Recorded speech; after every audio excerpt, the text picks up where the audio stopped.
Always late. What are you talking about? We're here at 8 o'clock, 8 p.m.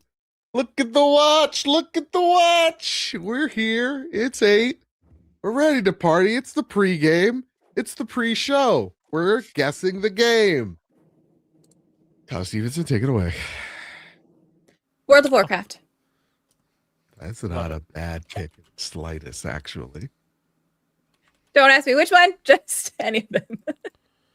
No. Yeah, dude, that was so I was good. so confident. I was like right grass. there with you. I know that grass. Well, Special Nick coming in here saying, boo, PlayStation sucks. How dare you, Nick? Boo. What's this boat? It is a boat. I like Genie's guess, though. Dragon Quest. What, 8? Damn. See, this still looks like WoW to me. PS4, PS5. And now this looks familiar. Is this? Oh, wait. Nope, never mind. I was gonna say, is this Dragon Age? Oh yeah, that would be a good guess But too. then it's 4 though. Oh, wait. Talk to me. Was this? Did we already guess this previously? Like recently? The Ubisoft Immortals game? Oh, Immortals Phoenix Rising? Or was that like Oh, a different good. game that we played? That was also on Switch. Do they include that? They don't. Let's still try it because I don't have a different Yeah. guess. Damn. Action role playing. What the star? That's a weird. Oh, this is gonna really piss me Oh, off. so Planet says Eternal Strands. Ooh, that's a good guess. That's a good guess.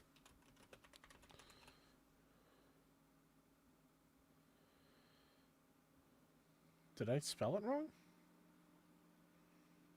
Is it just Strand?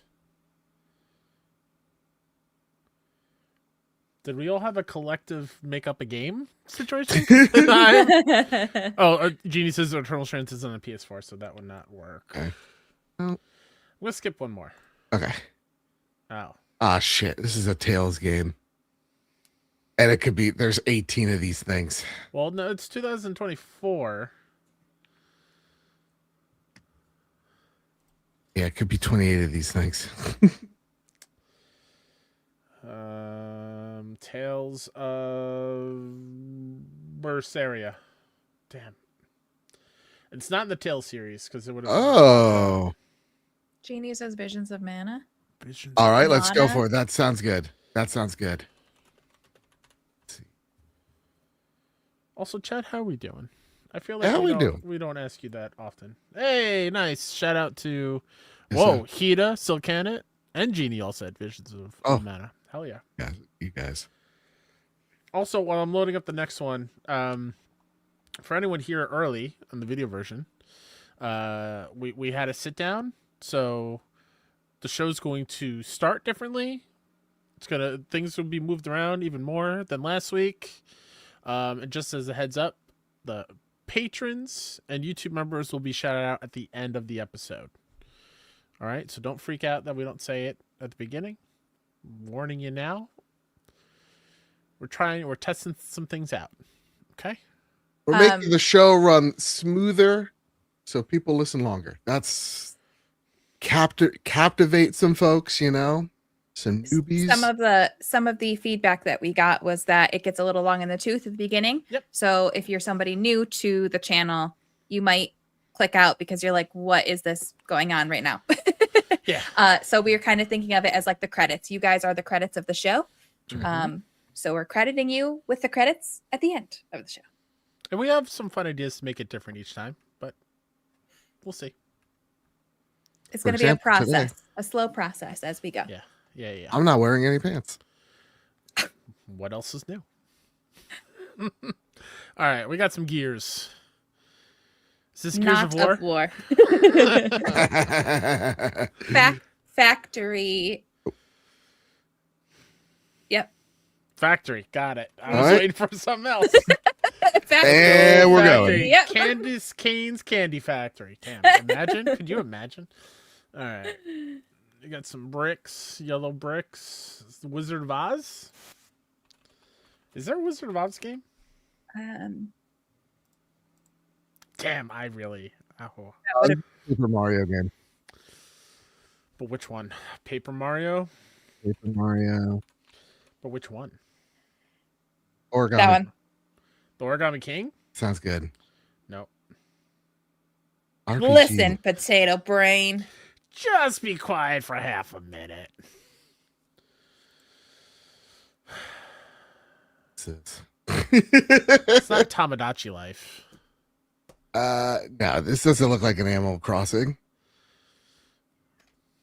Me, isn't there like a Me Stories or something like that? Thank you, Jeannie. Fantasy That's what I was Life. thinking of. Yes. Yeah. Heck Nice. yes. Nice. All right, one more, and then we start this show. We start One the shindig. more. That's right. Whew. That's right. Like we went to getting like 5, and now we're only in 3. It's all right. Mr. Scrooge over here. It's all right. I'll be the villain. Oh. I can't get it from this one. Let's skip. Okay. Some sort of racing game. Like a Gran Turismo 2.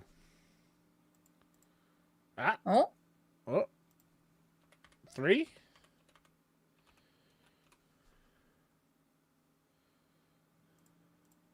oh, Shit. What? Which one just was on PS3? Turismo flat. No, Zero? that was on the original. This one was PS3. Oh, Oh, sport? Sport, I think, was the PS4 one. Sure. I'm pretty sure. Yeah. I hate when it's like 2010. we all look alike. Can we just say Is it Gran 2? Turismo? What the hell? 4.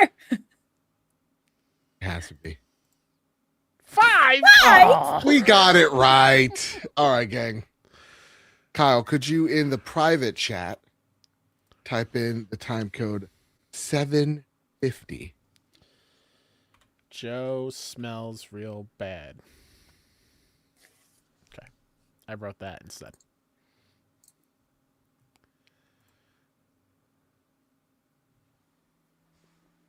This week, we chat about DLSS, aka Don't Love Sloppity Slop.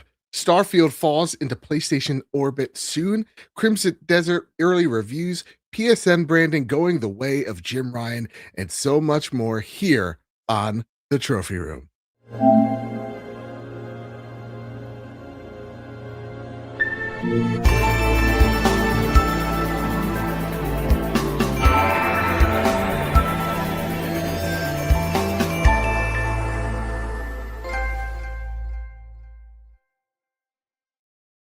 Oh, wait, no longer greatness has arrived. Welcome to episode 471 of The Trophy Room, a PlayStation podcast made by the players for the players. I'm your host, Joseph, aka Mr. Badbit.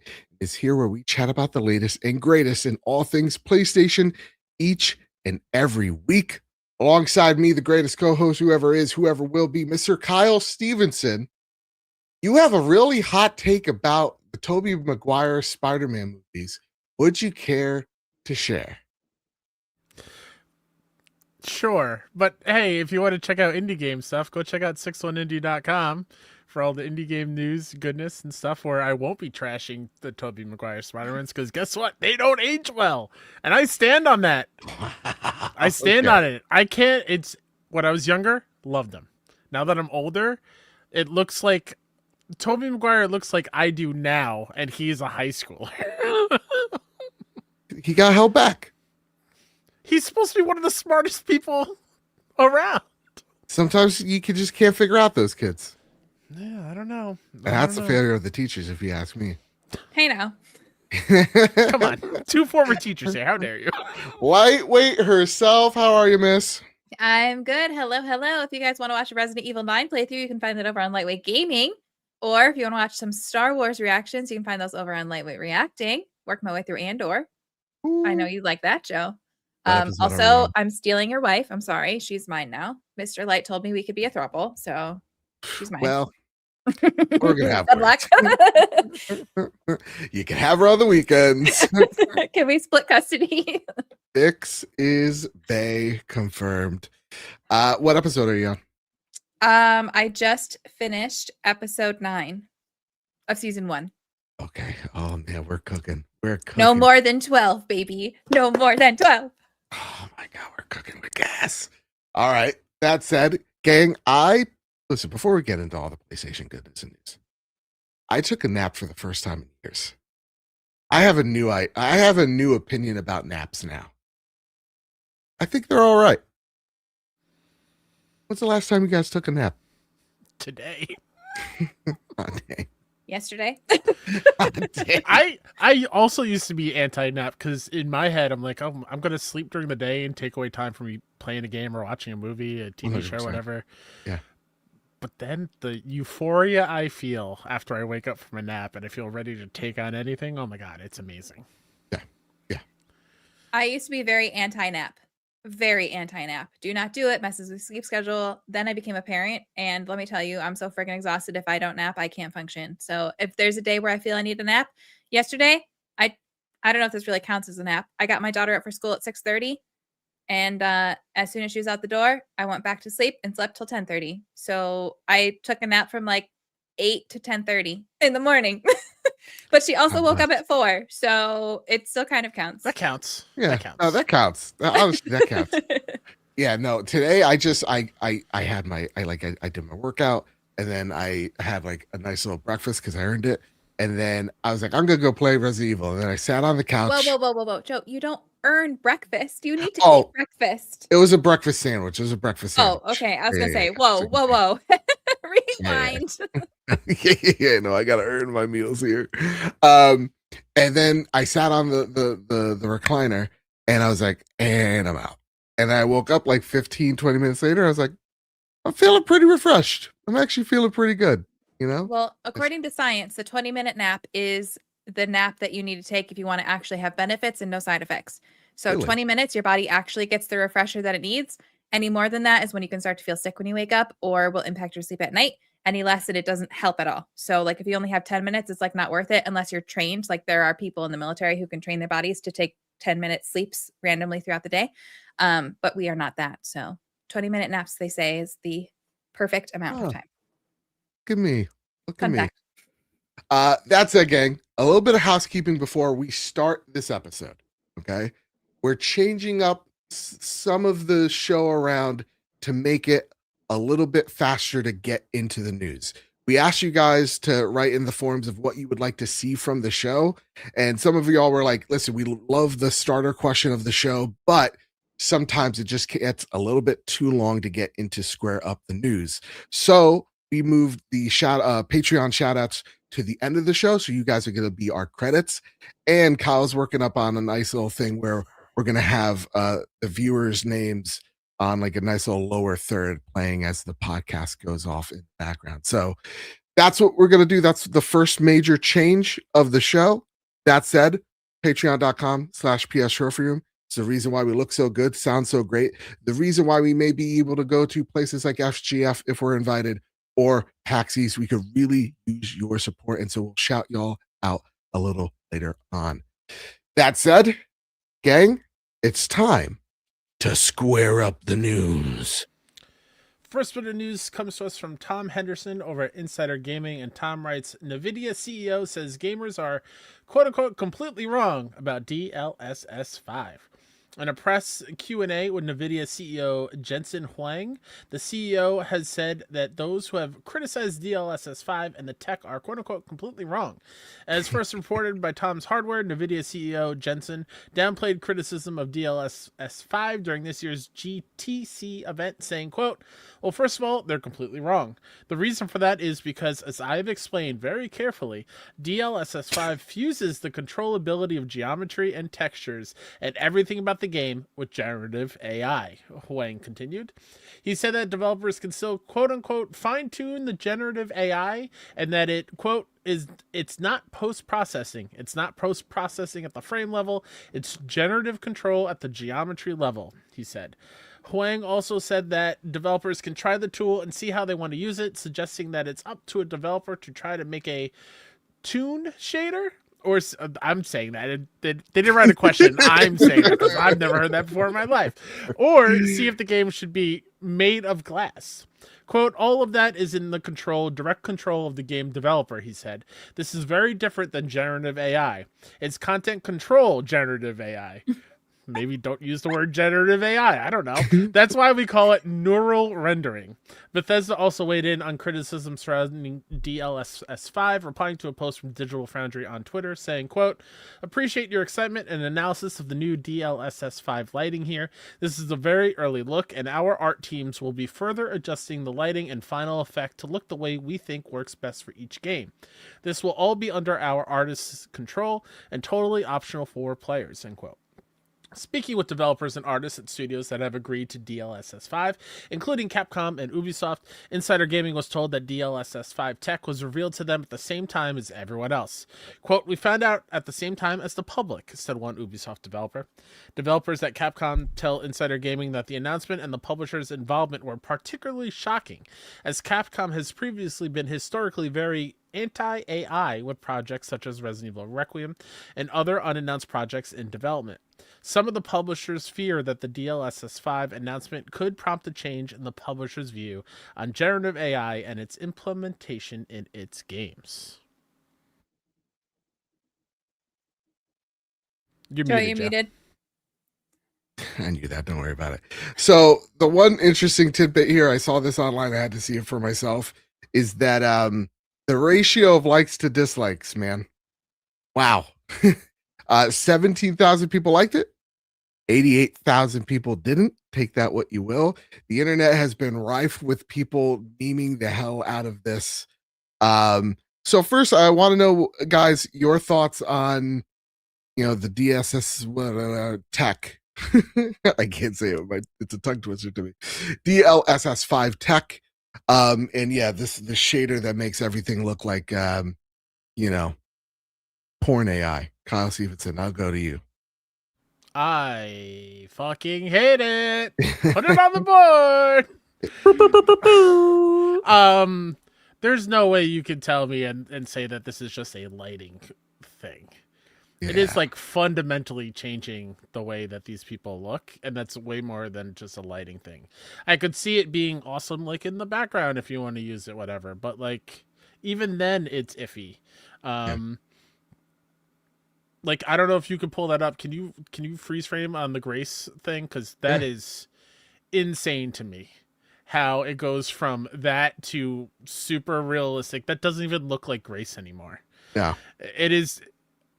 I really dislike it, and I think it was Maximilian Dude, who said it when he talked about it. Like, I don't love that it's taking away the artist's choice in how they're making everything. Right. It truly, like, a team is going for a look, and if that's the look, then that's what the look is. Not everything has to be so hyper realistic like this. It's weird. I don't like the uncanny valley of it all, and like the halo around Leon in there, like that looks exactly to me. Like everybody say, I'll push back on this a little bit. I don't even think it looks realistic. It just looks like AI shader. Like it's like the movement of everything's just weird. Like, yeah, like you take a look at like Leon's face here, right? I don't even see. It looks like they all have a Snapchat filter on. Yeah, right. Especially this old lady here. She looks horrendous. The wrinkles are like overdoing it. And then like this Toby is Maguire here is 30 in Hogwarts. Exactly. So I don't know. I mean, like I'll bring this over to you. Mm-hmm. I mean, clearly we're wrong, right? We're overreacting. So the thing for me is, I'm not going to say all, but most AI faces look the same. They all have that extra like sheen, plasticky look to them that all makes them look the same. And to me, every single one of those faces looked exactly the same. And that is not how I want to play my games. I don't want my Resident Evil to look like my Starfield, to look like my Hogwarts Legacy. I don't want that. Kyle, like you said, artistic intent is really important. Could you imagine this on like a Bloodborne? Like what? Like that, the whole, like it ruins the whole vibe and feel of a game. And for me, it's very Uncanny Valley. Very Uncanny Valley. And it's funny because I literally just watched Blade Runner, the original one, and I was singing the praises of the replicants in that, the actors who played the replicants, because they are obviously human playing robots, but the way that they did their movements and the way that they spoke and the way they interacted with each other felt very Uncanny Valley, because it was like human but weird. So that's exactly what this feels like. Human but weird. It doesn't feel like video game. It feels like human but weird. It feels like I'm watching an AI person video, and I don't want that at all. I have no interest in that. And to say that it's not generative AI, but then use generative AI to explain what it is, you cannot say something isn't that if that is how you need, if those are the words you need to use to explain it. Sure, I am not technical. I'm sure what he means is we're using this at a different level than the typical generative AI. Fine. It's still generative AI if you have to use generative AI to explain it. I'm sorry. I will die on that hill. Yeah. And I saw some people trying to defend it and say, you can't say this doesn't look better. It doesn't look better. It doesn't look better. It, like, maybe to you, but to me, I prefer, like, I think a couple episodes ago, we were having this conversation about how some people don't like Bethesda games because of, like, how the faces look. Mm-hmm. That's totally valid. So maybe you think this looks better. For me, I love that. I love how Bethesda faces look. I love how they always do the same thing with their faces. I don't want it to look like Uncanny Valley AI filter Starfield face. It's like, I hate it. Yeah. And the fact that the developers had no idea this was happening really pisses me off. Because like that's the thing too that I wanted to bring up is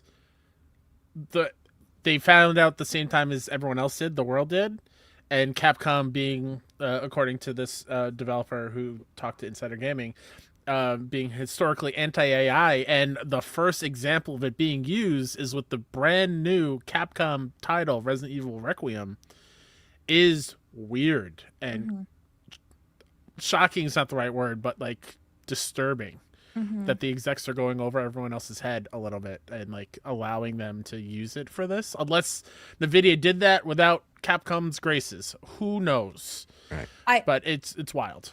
I wish I saved the tweet, but I saw a tweet today that I think perfectly summarized this, because people are saying like, oh, it looks more realistic. The issue is it doesn't look realistic. It looks like a movie. It looks like an AI movie. And their tweet was about how, because in movies, everybody is perfectly lit. Well, not so much nowadays. Everything is too dark, but typically everything is perfectly lit. So they have like that little halo on their face and their head, and it can be a darker. That's what this lighting is. It's movie lighting, not realistic lighting. And I think that's why it kind of gives it that Uncanny Valley. Even if you got rid of the AI Snapchat filter face, it's still like the way the lighting isn't real life lighting. It's movie lighting. And I don't want my video games to be movies, and I don't want them to look like AI Snapchat filters. Like that Grace clip too is like, it's a rainy, stormy day in that city, and it looks less gloomy. It kind of breaks the setting of what that's like the opening scene on the game. Right. and it's not as dark and dingy as I think the original what the game looks like now is. It just kind of takes away from it, which is not. And it takes away from the character, too. Grace as a character, and this isn't spoilers, but Grace as a character is very reserved, very shy, has a stutter, is not confident in herself. The way she holds herself, the way she holds her face, all of that is vital to her character. Yeah. And to her character development and her character arc. In this, you don't get any of that in the face. You get I just got back from the plastic surgeon. I am a confident Instagram model. And that's not who she is. And the fact that you had to retweet the gums I don't want to say his real name, Yeah, no, Yeah. but the gummy bummy, the fact that you had to retweet him because he was the only one that was saying something positive about this should tell you everything you need to know. Yep. 100%. Him and all the other people that took Mhm. Aloy and did the same thing to the Aloy face model in the game. And Mhm. like, oh look, this is what she should look like. And Gave it's her a full a beat of makeup Vogue and double D model. boobs. Like exactly. What are we doing? Like, Fixed I her. don't- So then we Stupid. get this. This is like a really good one. Like someone's like, dude, we already have these like realistic looking games. Yeah. Mhm. And they look phenomenal. Like art Yeah. direction matters. Like Mhm. look at Norman Reedus' face. There's no DLSS 5 in here, right? Ellie in The Last of Us, like oh my god, like just it's just anything. And it better. doesn't give Uncanny Valley. It Right. gives realistic video game. Right. Because again, artistic choice. There's still an art direction there pushing that game forward. And that's why like that game looks so great because the lighting is different. And when I see like people go and like, oh yeah, I saw one quote in the chat here, someone like put out like, oh, based on anchored lighting. It's like, no, it's not. Like some of the lighting in horror games are purposely lit to guide you through, but also to give atmosphere to the world around you. And the way like Resident Evil looks is like they just turned the contrast all the way up. It looks like shit. So, no, like this isn't great. Now, that said, the one saving grace is that this was being shown using two, 5090s. So it's not like this is going to be an everyday case scenario, but that also isn't an out for this to be a thing to exist, because I think it very much invades the artist's intent. And I think it just goes to show where the real feelings are about AI really stem. It's like AI is for the things you don't want to put much thought into, right? They're for your little memes. But when it comes to like the big stuff, like your actual like games, movies, things with substance, get that out of here. We don't want it. And when I saw people going, oh, it's divisive online, it's like, how about you just stop pulling a punch and you go, most of the internet, from what we've heard and what we see and whatever, say they're not much of a fan of this. And even the developers behind the scenes. But it gets me to ask you this question here, like, because I've been thinking about this all day. I mean, Todd Howard, personal best friend, Mhm. is up there singing its praises. Mhm. Does that give you any caution for Bethesda? Is this something where it's like, well, maybe he just had to do it, to fulfill a contract of his? But like, does that concern you for the direction of, let's just say, an Elder Scrolls 6? Yeah. I don't love it, Todd. I don't love it. It's kind of annoying, actually. And again, we've had this conversation before. AI is being used in the gaming sphere, in every sphere, and that is okay. We've talked about like the different types of AI, when AI is appropriate, when it is not. I still stand by the fact I have an issue with the generative AI. The fact that Bethesda responded to Digital Foundry saying like our art teams are adjusting the lighting and the final effect and stuff like that, that makes me feel a little bit better, because my hope is that they find a way to use this to help their processes be faster. And instead of using it as a generative AI to make the faces or to improve the faces, they use it as like a subsystem to help things go faster in the background. Yep. So that would be my hope. And that's what I'm wondering, like, because I don't understand the techie stuff, if Shuang or whatever, what's his name? Huang? Sorry. Huang. And this is where Genuinely we thought it was Shuang. I'm cancel so Light. sorry. I was We're canceling her, everybody. to be me. Had a good run. And here we are. I love this So episode. sorry. Oh my god, that was awful. That was awful. I'm so sorry. When he was saying like, oh, it's not a Gen AI tool, it's a Gen AI tool. I'm hoping that's what he meant. Like it's a Yeah. tool used within systems to help systems go faster. This was just a bad demo of it. I'm hoping that I just don't understand it properly, and that's what that means. Sure. And within that, hopefully the teams are given this tool that they can help make their systems go faster. But yeah, bestie Todd, I don't love that for you. Let's not do that again. No, yeah. And for like the NVIDIA CEO, it's like that's his job. This is the most important thing to him is AI, and pushing it and putting it in literally any application. Because here's a question that Papa Taz writes in. Just like you can, if you head on over to the Trophy Room Discord, you could add your questions in the question tab. You get a chance to have it answered on the show. Taz writes, my question this week is more of a frustrating one. Why are these companies pushing AI so hard? With NVIDIA using AI to make games look worse, did no one stop to think, is this really necessary? And I mean, I think Gentle Stone actually wrote it in the chat. It's like artist intent, that doesn't make the stock price go up. AI makes stock price go up. I think like that really is what it is at the end of the day. Is like AI is being pushed to the forefront so much because it's been overpromised as this thing that is going to fix everything. And what it is in actuality is a tool to make some things more streamlined, but not all the things streamlined. And that's why we talk about like the bubble bursting in AI. It's inevitable because they're pushing it in every facet of everything. And you're seeing legitimate pushback from the consumer going, I don't want this. This isn't necessary.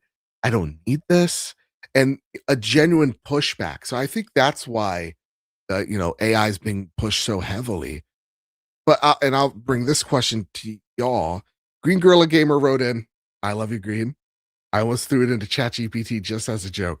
You gave us a amazing write-up over in the Discord, but it was way too long. So we were trying our best to say, how do we handle this behemoth? So head on over to the Trophy Room Discord. We have a whole write-up from Green Gorilla. But the premise is, does something like this get implemented into PlayStation 6? Because again, NVIDIA product, these consoles are AMD based, so their equivalent would be like FSR. So does the next iteration of the Pisser 3 tech, is that having, we're gonna make Aloy put on all the makeup, Kyle Stevens? God, I hope not, but I guarantee you these talks are happening. Yeah. And I get it, and I'm with you, Light. I stand with you on the same side of Gen AI. I don't like it at all. If there's a way that they could be used as a tool to quicken up things and help them a little bit better, that makes me feel a little bit better about it. But I'm worried that PlayStation Studios is going to use this. Like, everyone's talking about how it's so long between our big heavy hitter first party releases. Let's lean even more into this and make our processes faster. So instead of a, Naughty Dog game one game a generation, we can maybe push out 4 a generation or something like that. And that worries me because I don't want them to be like, all right, the mechanics work here. Let's just copy paste the mechanics and do some Gen AI stuff to make it look a little bit different, or tweak things here or there just to pump things out. Like, that's what worries me from the PlayStation side of things. I love PlayStation because of the first party first and foremost, and like you just showed, Joe, of Death Stranding and Naughty Dog's work, and even Guerrilla Games' Horizon series. Like, those characters look fantastic as it is. I hope that they don't lean too heavily into it. Yeah. What say you, like? Do we think? I mean, they already have like a schematic out there that's like, we'll let AI play your game for you. Oh God. Yeah. Yeah. They clearly have feels like every industry is trying to shove AI down our throats, and I don't fully know why. I feel like somebody's getting lobbied somewhere. I do think, unfortunately, there's probably going to be some sort of tech like that in the PS6. I don't know what that will fully look like, but like you said, we've seen PlayStation already say these new AI features that they want to have the games be played for us, to have this happen, to have that happen. And again, there are valid uses for AI in the consoles, I'm sure. But all of the ways they have said so far are not ways that I want, because what's the point of me being a gamer if I'm not going to be doing the gaming? What's the point of me appreciating a work of art if you are not actually the one creating the work of art? So I think we are going to see it in some capacity. I just don't know what that looks like. I'm hoping if people are vocal enough about it, that maybe we see them shift direction slightly. And I'm hoping that it doesn't make prices of the consoles go up too high, because if we're trying to put AI stuff in it, what's that going to do? Because what new components do we need in the console in order to run those AI things? And then what does that do to the prices of everything? Yeah, not good. Not good. This is not the type of upgrade I want from a new console generation. No, Because we joke like, what is the next thing that PS6 is going to bring? It's not graphics, it's not visuals, really, at least for me, because games already look gorgeous without this shit. Yeah. Like, is the next big thing like, oh, it's going to be chock full of AI features? Nothing. I think you're gonna get at least like one or two of like, hey guys, look what you could do with. I'm sure we are. I'm not gonna be happy about it. No. I truly hope, like, my hope is that like these companies start waking up to that idea that like, oh, this isn't actually doing any use for us. I think there was like a one manufacturer that took AI stuff out of their components. I think maybe it was Razer or someone, but don't quote me. And they're like, yeah, we took it out because no one actually gave a shit about this, and nobody actually used it. It would just made things a little bit more expensive on our end, so we took it out and we did something else. And I think that's what I think a lot of companies are going to figure that out sooner rather than later, that this thing has been a bit of a wash. And again, like, we're going to see it crash, this whole AI thing. It's not going to be the glorious, like, I don't know, Fight Club like moment, right? It's going to look something a little bit less chaotic and explodey. That said, Commando Striker 304 says, why not use AI for NPCs, or the UE5 Matrix demo shows how AI NPC works perfectly. You can actually literally tell them they live in a virtual world, yada, yada, yada. Yeah. Again, like, that would be something that makes sense. It's like, yeah, maybe throw like in Arc Raiders, like you're seeing like the arcs and how they move is based off AI teachings. Like, stuff like that makes sense.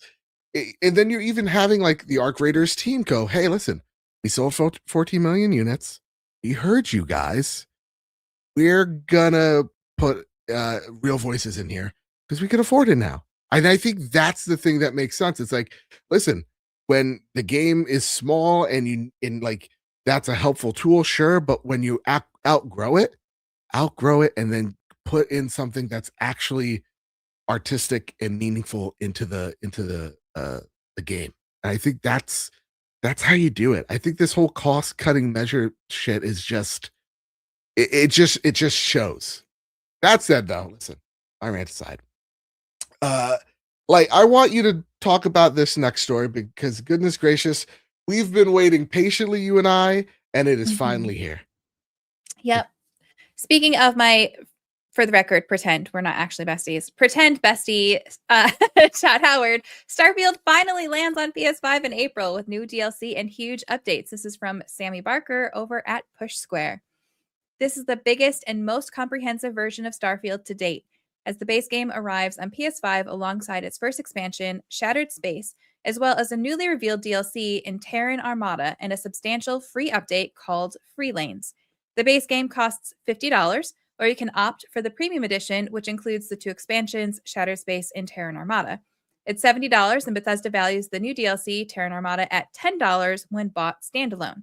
Quote, Starfield represents one of Bethesda Game Studios' most ambitious projects, and since launch in 2023, the game has continued to grow. New content, game systems, fan-requested features, a story expansion, quality of life updates, and over 1,000 community creations have deeply enriched the universe, end quote, said Bethesda. Now the company calls next month's overhaul and PS5 release the, quote, biggest update to the game since launch, making it the most complete version of Starfield there's ever been. Below, you can learn more about the PS5 version and the new content arriving on April 7th, 2026. When played on a PS5 or PS5 Pro, Starfield takes advantage of the console's features, including the light bar, adaptive triggers, touchpad, and more. On PS5 Pro, you'll have access to 2 additional modes on top of what's already available on the base PS5. Pro Performance Mode, play at a higher target FPS, and Pro Visual Mode, play at a higher resolution. The new Terran Armada expansion adds a new quest line that spans the entire galaxy. It isn't based around one location like Shattered Spaces. Meeting new characters, exploring new places, and completing more quests for further rewards. For further rewards, you get, quote, get the chance to shape the future of humanity in space. Free Lanes is a new update that expands on the core Starfield title by allowing for interplanetary travel in systems. You can use cruise mode to travel from planet to planet within a star system, where they'll experience frequent encounters and activities and spend some quality time on their ship with their crew. The patch also adds the following to the base game. New locations, a number of new encounters, POIs, dungeons, notable increase in variety for players to discover. X-Tech, a new resource used to upgrade weapons, ship modules, and more. Enemy modifiers, new enemy tiers with performance modifiers such as extra shielding, more frequent attacks, or elemental damage. The Moon Jumper, which is a new land vehicle.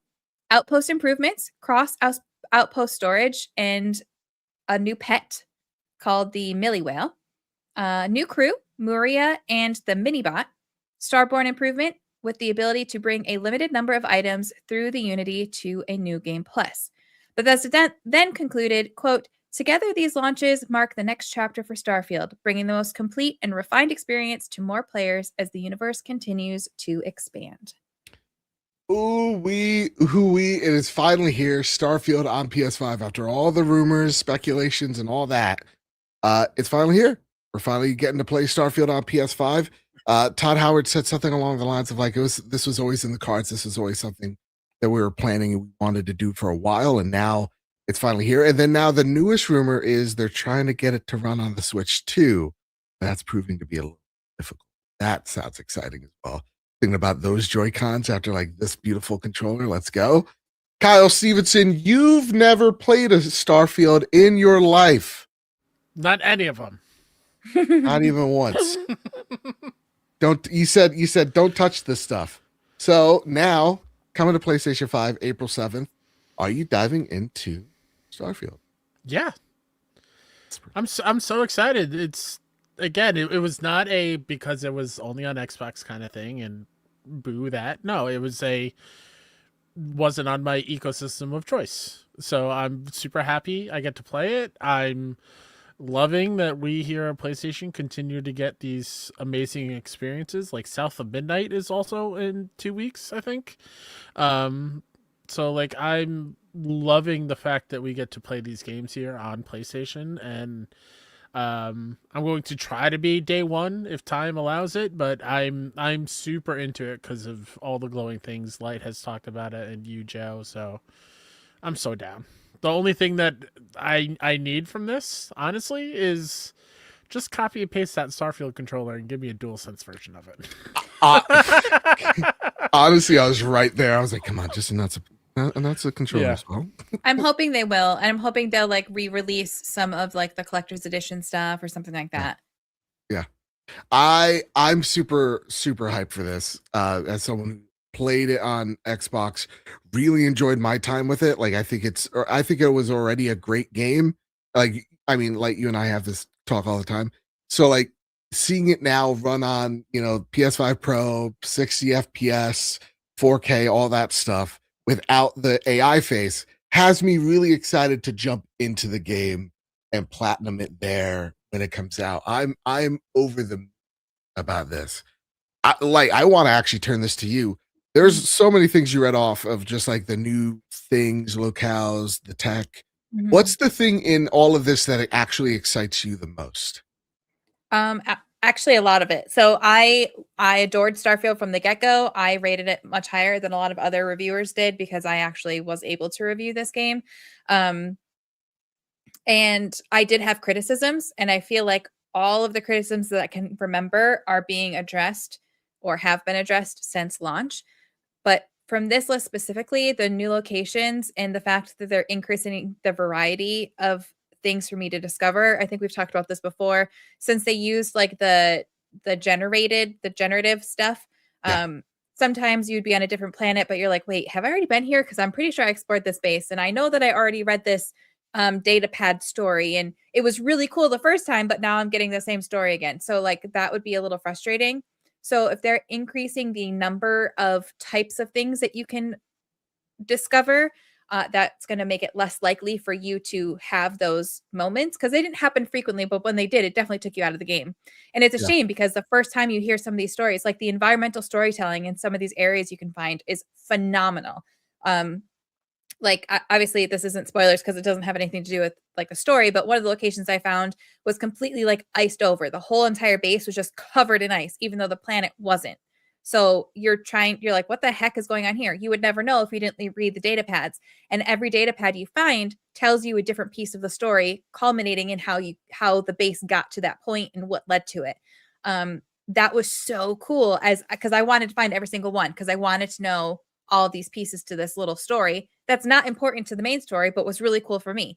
Well, then like 100 hours later, I discovered that same base again on a different planet, and I'm reading this data pad. I was like, wait, is this the place I've already been? And I literally had to like go in to my map to make sure that I hadn't already been there, and I hadn't. It just had been regenerated because it kind of ran out of things to generate for me. So that's definitely exciting for me. And also the moon jumper, which is the land vehicle. That was something I like. Running and jumping was really nice because you had your little jetpack, so it wasn't as bad as like some people were complaining about, but it's definitely going to make it way nicer to traverse. The cross outpost storage is going to be huge, because that was the only achievement I didn't have on Xbox, was to build up. You have to build up a base and get a certain amount of something or other score for it.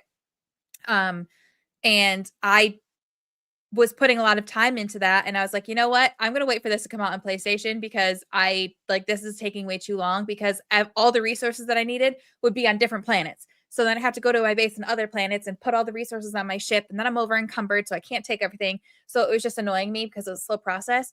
But with this special chest that you can make, you can put your resources in that chest and then have those resources on the twin Everywhere. chest anywhere else that you have that chest. So that's just going to make that like quality of life improve there. And also pets. I can't say no to a pet. There's a new robot. I have my. Yeah. Oh. Okay, he's missing an arm because Baby Light was playing with him.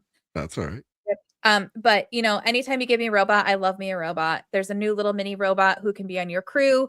You've got new little pets. I'm so excited for that. And those are like not important, but I love them. So yeah, I'm so on board with this. Like everything that they talked about, like I'm like right there with you. There's just so many new things that I am excited for. I think the new like carrying over like your guns and your progress over to when you hit the Unity, some of like the re-rolling your RNG based on your guns. I like all that type of stuff, because for me, like Starfield was the combat. The combat was so good in that game, man. It truly is Bethesda's best combat. That shotgun felt so good to shoot, especially in space. And so the thing that excites me the most out of all those changes isn't just like the combat itself, but actually going, okay, so if you're in a star system, you can go to each planet. You're not stuck in one planet. That eliminates some of the loading issues that people had with it. That excites me, because that's what I always wanted Starfield to really be. And I hope that this builds on a platform for Starfield in the future, where they go, okay, we heard what you guys want. We're no man's skying it. This time you're going into the planets. Like, I really hope this game does well so that it facilitates a sequel, because I think there were so many cool and interesting ideas here cooking up that I just don't want it to go to waste. I think even the art style as well, it just looks so, I think, what was it? It was like NASA punk, they called it. Like, it was just something so totally unique and different and just so cool. I loved it. I'm really excited to jump into this and finally beat it. And Jeannie has a great question. I don't know if you can answer this. Like you said, you were one away from whatever they call it on Xbox.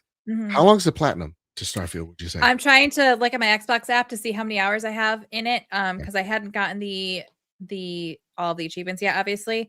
So let me get back to you on that, because I'm having a hard time logging into the app. Yeah. Fair enough. So yeah, no, I'm super in on this. This looks so. I can help good. you, Light, if you want, because PowerPix has a roadmap for the achievements. Okay. Approximate time to 1,000 was it gold score game score? Yeah, Trophies are so much better. This is better than 75 this. hours. Okay. That All right, yeah. not I bad. mean, I didn't try to get all the achievements on my first playthrough, and with my first playthrough, I did a couple like re-go throughs because with the story, you like it's like new game plus, new game plus plus, new game plus plus plus plus whatever. So I did a couple versions of that. And then I did a replay where I tried to go through. So I probably have like way too many hours, but unfortunately, none of these emails are working. So I don't know. Fair I enough. do not know what's happening. Fair. PowerPix estimates it as like 24 hours of story, 24 hours of faction quests, 20 hours of miscellaneous achievements, and then 5 hours of farming to get to level 100. They rate it at like a 2 out of 10, so not. Yeah, I would, crazy. Jeannie, I would definitely say over 100 hours. That's and especially how I play. That's 100 hours right there. Yeah. You could definitely do it faster, but if it's your first playthrough too, I got it. Okay, let me yes. find the game. I hope it shows me on here. How do you feel about the expansion, the Terran Armada being a $10 DLC? Does that worry you that it's like going to be 45 minutes long, or is it something that you're like, yeah, whatever, it's an extra little thing, I'm in for it? More content, more content. I don't think so, because I think like while the actual main story of the DLC might not be super long, it sounds like just the additional content you're getting from it will make up for that. So like it might not necessarily be a long story DLC, but it kind of sounds like you're going to constantly be running into this faction. And when you do, that's when you get upgrades for your guns and new abilities for your weapons and all that stuff. So I think that's okay. I think it's a good price point. The game's been out for a really long time. If it doesn't have a really long story, you don't want to price it too high. Yeah. And again, it's going to make it more palatable for people to get into it now after it's been out for a while. So I think that's okay. It doesn't make me nervous, because some of the DLCs for Fallout 4, for example, were cheaper. And yes, the stories weren't long, but just like the amount of different content you got from the weapons and the enemies and that sort of thing still made it worth the money to me. Yeah. I think the way you said it very much sold me on it, because that was the one thing I was worried about. But also seeing the weapons of just like they look like they look mean. I don't know. There's something about it. I'm super in on this, and I really do hope we get a controller of some sort. That's it. Any last thoughts on Starfield coming to PlayStation, Kyle? No, I'm excited. Yeah, that's all I can say. Yeah, we're eating good over here in PlayStation Land lately. We really are, man. I mean, like, and then we're I mean, like, South of Midnight's coming out in like a week or two as well. Like, that's a game I'm super excited to jump into. So yeah, this is exciting stuff. We're about a month away from Soros too. Oh my god! Kyle? Did you see? They're like they started talking about all the adaptive feedbacks and whatever. I didn't watch it because at this point I'm in. I don't want 100%. I don't want to see anything else. 100%. I'm so in. I'm like, how do I take off that day? Okay, Simple, so you just take off. on Starfield, I have 7 days and 17 minutes. So whatever that equates to. And now I have only 27 out of 62 achievements, but I think that's because of DLCs and stuff. Sure. I was like, because I definitely did not have that many left. If I did the math right in my head, that's like 118 hours. Okay, yeah. So Something like I that. said, Yeah. over 100. All right, gang. It's time to maybe get upset, maybe get excited, and maybe just see where everybody lands on this one, because I had a feeling this would be more divisive than it was. So let's take one review at a time. We'll cycle through. So Kyle, you go first with this one. We're doing our Crimson Desert reviews. Yeah. Also, Jeannie, you're totally right. It's more like 150, not 118. I did the math wrong in my head. Richard Wakeling from GameSpot, right, gave it a 7 out of 10. It might not always be the most cohesive game, mixing high fantasy with steampunk and sci-fi elements, but there's nothing else quite like it, and I can't help but be impressed by how little restraint Pearl Abyss has shown in its commitment to delightful absurdity. In some respects, Crimson Desert might be too good to be true, but it's a world worth getting lost in. Muted, Joe. I keep muting my mic. No, fine, I'll go next. Jordan Ando over at the Outer Heaven Productions, or Haven, gave it a 5 out of 5. Despite a few minor issues, Crimson Desert sets a new benchmark for style of open world experience, one that will be extremely difficult for future games to match. Jesse Norris over at Day One gave it an 8.5 out of 10. A mediocre plot and bland writing can't hold back one of the most ambitious games ever made. Stunning graphics, great gameplay, and excellent music carry you through hundreds of hours of systems-based fun. It somehow lives up to all the hype with some rough edges in tow. And Lewis Gordon over at Eurogamer gave it a 3 out of 5. A vast world and even vaster array of MMO-like activities mixed with glittering fidelity in Crimson Desert. But what good is it without much character, texture, or charm? A little bit all over the place, man. This definitely seems like a love it or it's all right type of game. Guys, where are you landing on Crimson Desert? Kyle, I'll go with you here. Nothing has swayed me to what I thought of it beforehand. I think the game looks gorgeous, but hearing from it and reading these reviews, I feel like they put too much into all the different things you can do and less on like the characters and narrative a little bit, which is what I look for in games these days. So still good. Yeah. Right? These scores are not abysmal bad as like some people on the internet are making out to be. It's still a pretty good game and like a visual showpiece, which is, you know, kind of cool. Yeah. 100%. Like, where are you falling on Crimson Desert? Is this one that you're going to pass up or one that you're diving into? I think this is one I'll play eventually, but I don't think I'm going to rush to play it either. Simply because from what it sounds like, going off of what Kyle said as well, it seems like if you are someone who loves a good open world sandbox where you can just explore and discover and try to do fun and unique things, this is the perfect game for you. So I'm picturing, and I didn't play this, so I apologize if there really is a good story to this, but I'm picturing like if you love No Man's Sky or something along those lines where it's more so about the exploration, the discovery, the creation aspect of things. This is probably a game that's right up your alley. But if you are like Kyle and I, more story driven people, that this probably isn't for you because it doesn't necessarily seem like there was much emphasis on the main story and on like character development or building up the character connections or things like that, which doesn't make it a bad game, but it makes it less likely to be a me game. So I'm definitely still interested because it does look beautiful. I think from what I've seen, you can do a lot of really cool things. I love the idea that you get rewarded for exploring because I love that. That's one of the reasons why I loved Skyrim so much is just doing all the exploration and side stuff. But there's just too much to play right now. And since I typically prefer to have games that have a good story to go along with it, I'm going to hold off. But that being said, I think it sounds really interesting.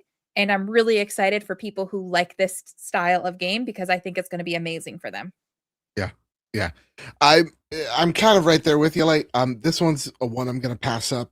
I played at PAX East last year and the controls were a bit overwhelming for me, and reading some of the reviews where it's like, that's something they definitely didn't fix is one I'm going to have to pass up on. But like the one thing I really want to push people here is like, just because it's a 7 out of 10 doesn't mean your life's ruined.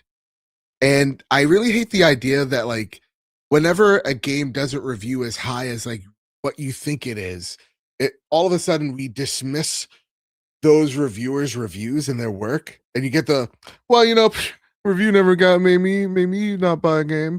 Whatever, I'm going to buy and see it for myself. And then you get those like, a few days afterwards, they come back on, well, I'm so glad I bought it for myself, but I had issues with this game, not nearly as bad as. It's like, all right, there you go. It's like we fall into those social media traps.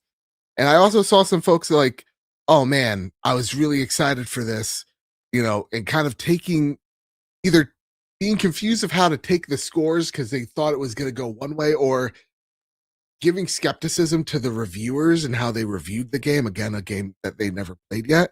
And so like when I see that, I'm just like, guys, this is an example of really well done marketing that you really thought this game was going to be this like 9 out of 10 or 10 out of 10. And at the end of the day, still a good game. It's just not matching what the advertisements were saying this game was going to be. And I think people need to take a step back and just go, just because a game's a 7 doesn't mean it's bad, or it doesn't mean it's not worth the full price. If you're excited, go buy the game. if you're able to.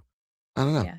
I agree with that. I am going to push back a little bit though, because I don't think in any of the marketing I've ever seen anything that talked about how good the main story was.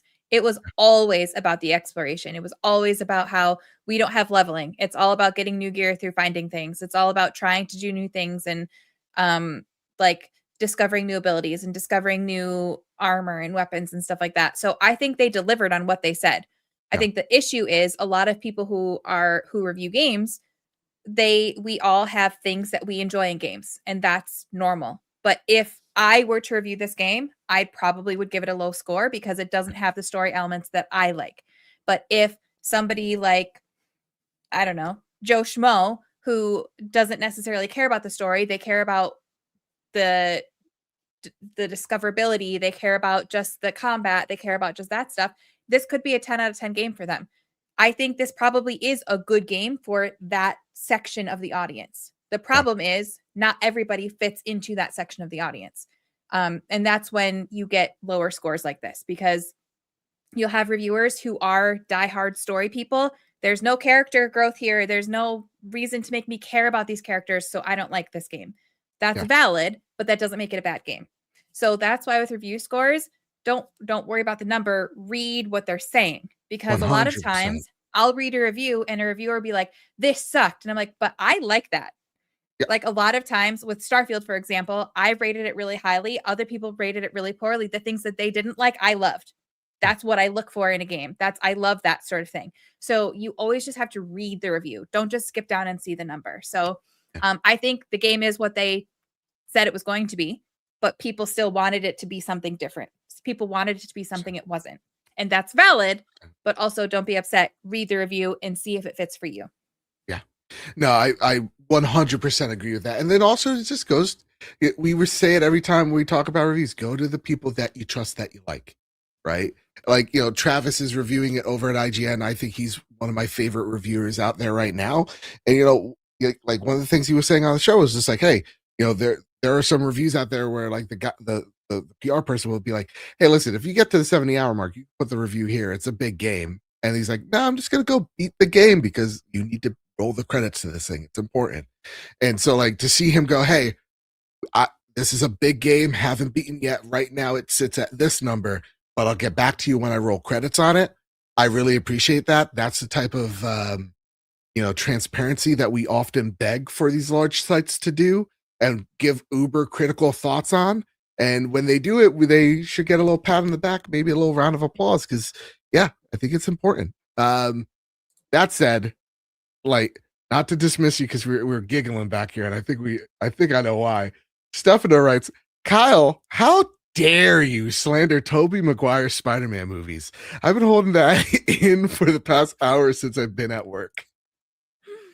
How do you sleep at night? Well, I'm fine. No? You can't bring that in after we just said, hey, everyone will have their own opinion, and then attack me for having my own opinion on the Spider-Man movies. Sometimes an opinion is an objective fact. I don't know. What was the last time you watched them? Ooh, not too long ago. I'm going to watch them for the first time soon, so I'll report back. Yeah, okay. Please. It's so good, man. I'm not saying they're terrible. It's just, I don't know. Something Godspeed, changed. Spider-Man. God, so good. So good. Green Goblin's the GOAT, dude. He's just the GOAT. And honestly, Spider-Man 2, some of the plot's a little like, all right, you don't believe in yourself. But, ew, man, that movie holds the fuck up, dude. That fight in particular. No spoilers, Joe. No spoilers. I'm just saying. Yeah, Garrett, for the first time. Spider-Man. I was actually supposed to see Spider-Man 2 in theaters, but my friend and I tried to smuggle in a pizza, and we got caught and kicked out. Hell yeah. Well, all right, wait. Let's hold up. A whole pizza? Maybe. It was a smaller box. It was like a small whole pizza. Sure.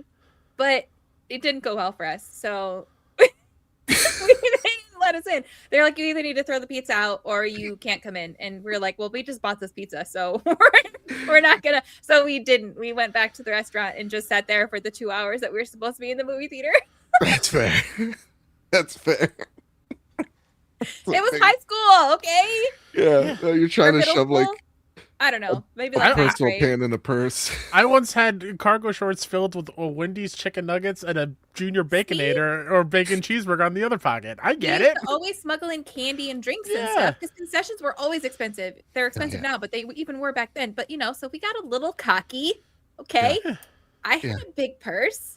Yeah. I was gonna Doesn't say, matter. New Age writes, how did you try to smuggle it in? Doesn't matter. Fair enough.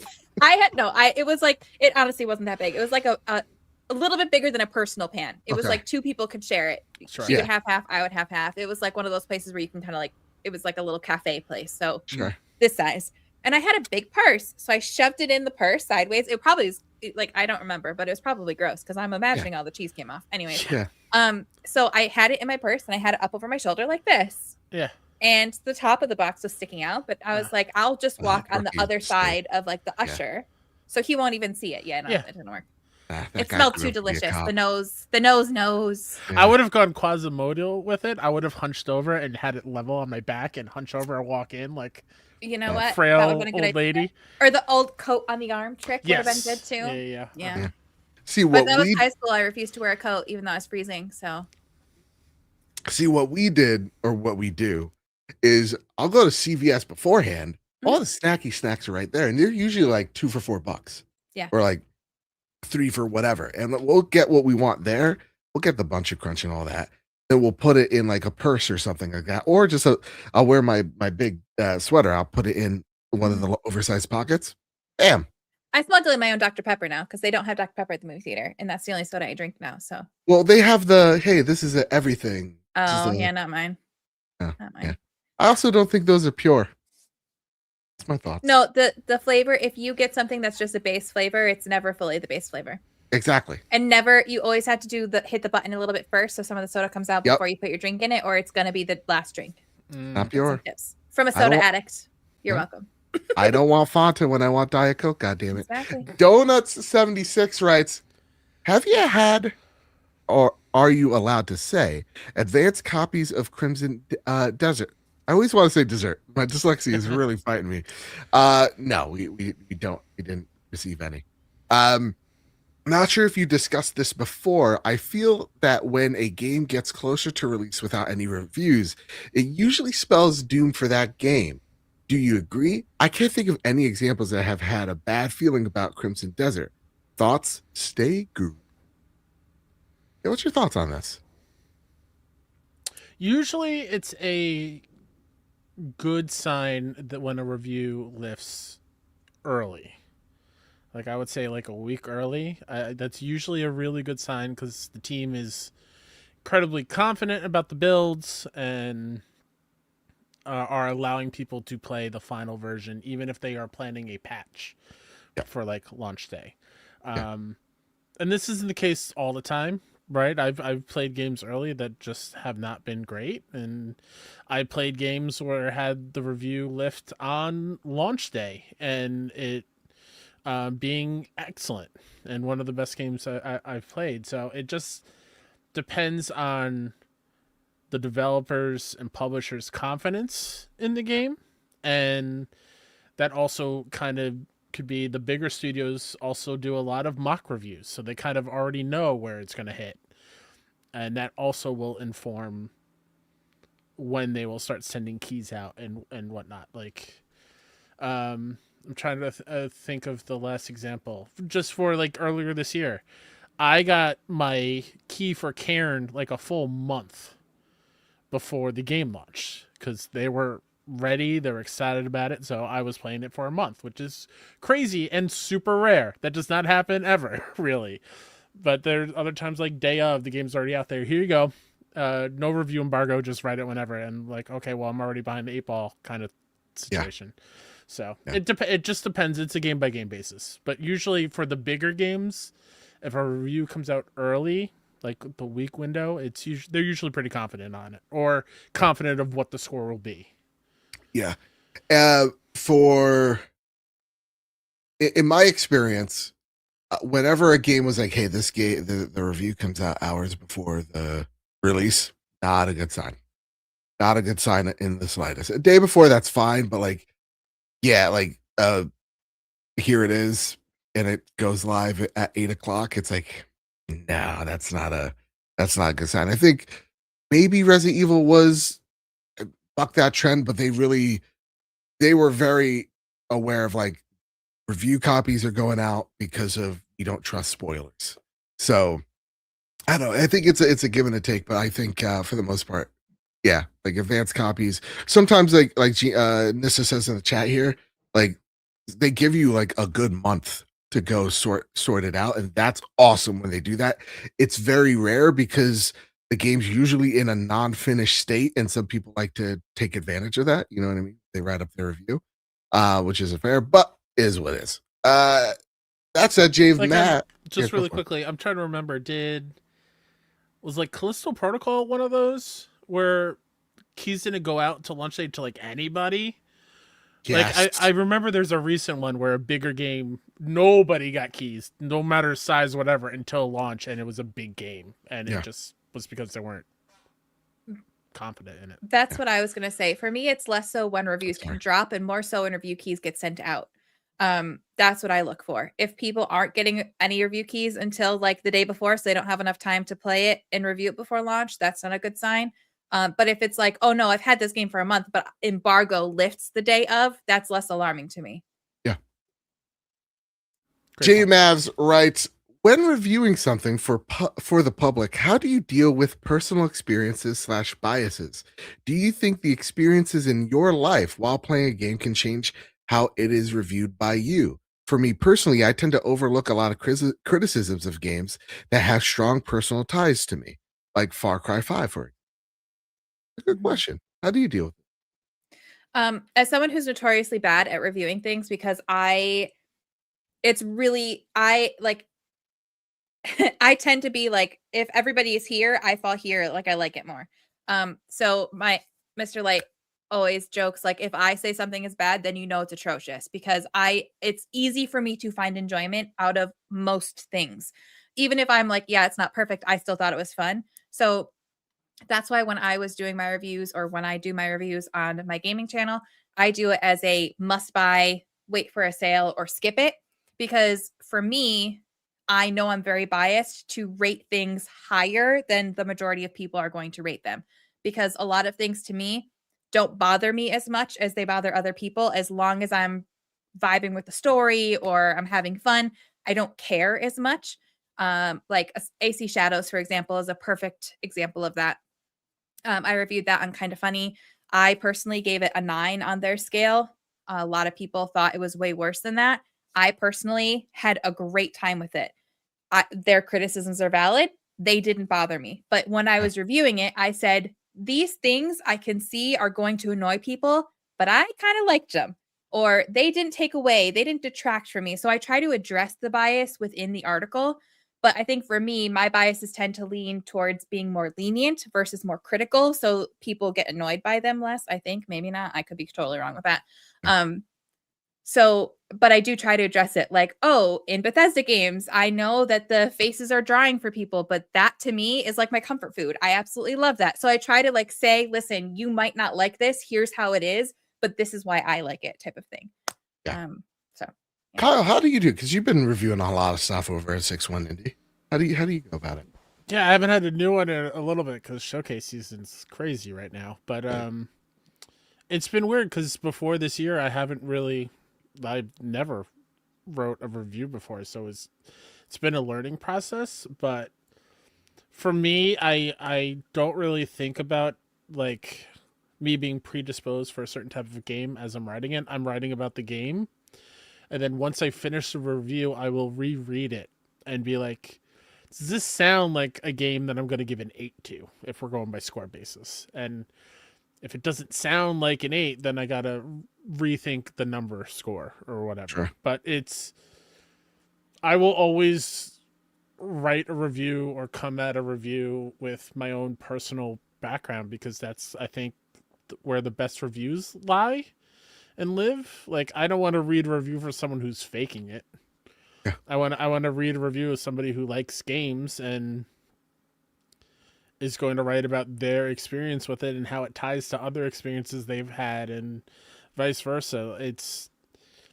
but it's super tough. I'm not like, I'm not an expert at all when it comes to reviewing things. It's a tough thing, and that's why it's important for people to read reviews that they enjoy, and sometimes not everyone gets it right either. So like it's Just give them a little push bit of pull. grace.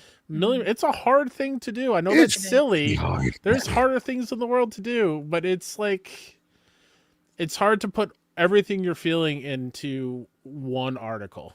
Yeah. That sometimes you have to shorten up because you're getting too long in the tooth. Mm-hmm. It's very difficult. So I will say some outlets I've noticed recently that I used to love listening to reviews to, and I don't want to name any names because like I still go to these outlets and listen to them or read them. But it does feel like some outlets have been doing a worse job of assigning reviews to people who are actually fans of that type of game, because either their gaming preferences have changed or whatever the case may be.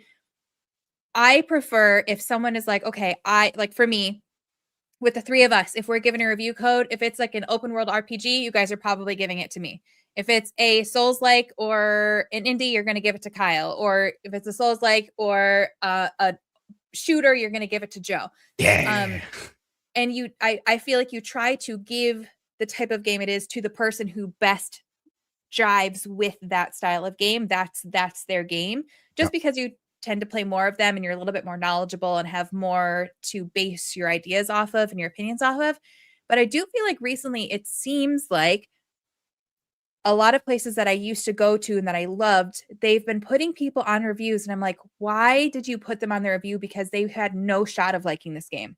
So yes, I understand what you're saying and I understand why you rated it low, but also I feel like you're being extra harsh on it because this is not a you game. And that's okay. But if you don't typically like that style of game anyway, you were not going to rate this game high. You know what I mean? Yeah. Because Oh, you're going 100%. to enjoy it anyways. And That's that perfect, does get me a little frustrated because it's like sometimes you don't have a choice. Your team might be small or whatever the case may be. But like if you are not someone who likes open world sandbox exploration games, why are you reviewing the big open world sandbox exploration game? Yeah. You know what I mean? 100%. That's like, why didn't we get codes? We didn't even try. Like, because this game didn't interest me in the slightest. So I was like, I'm not going to play a game I'm not interested in because I'm already not wanting to do this and wanting to do something else. And I it's going to linger, and I'm not going to either do it right, or I'm just not going to be able to finish that experience and give it a fair shake. So like, that's where our biases come in, because maybe we get the luxury of picking, hey, this is a game we want to review. We have a genuine interest in it. And so we have that bias coming into it. But how I typically do things when I'm thinking about a game, for example, Marathon, right? Marathon's rocking like a 76 right now on OpenCritic, I think, right? For me, when I'm thinking about Marathon, I'm not thinking about arc raiders. I'm thinking of the systems at play. How do they work? How do they function?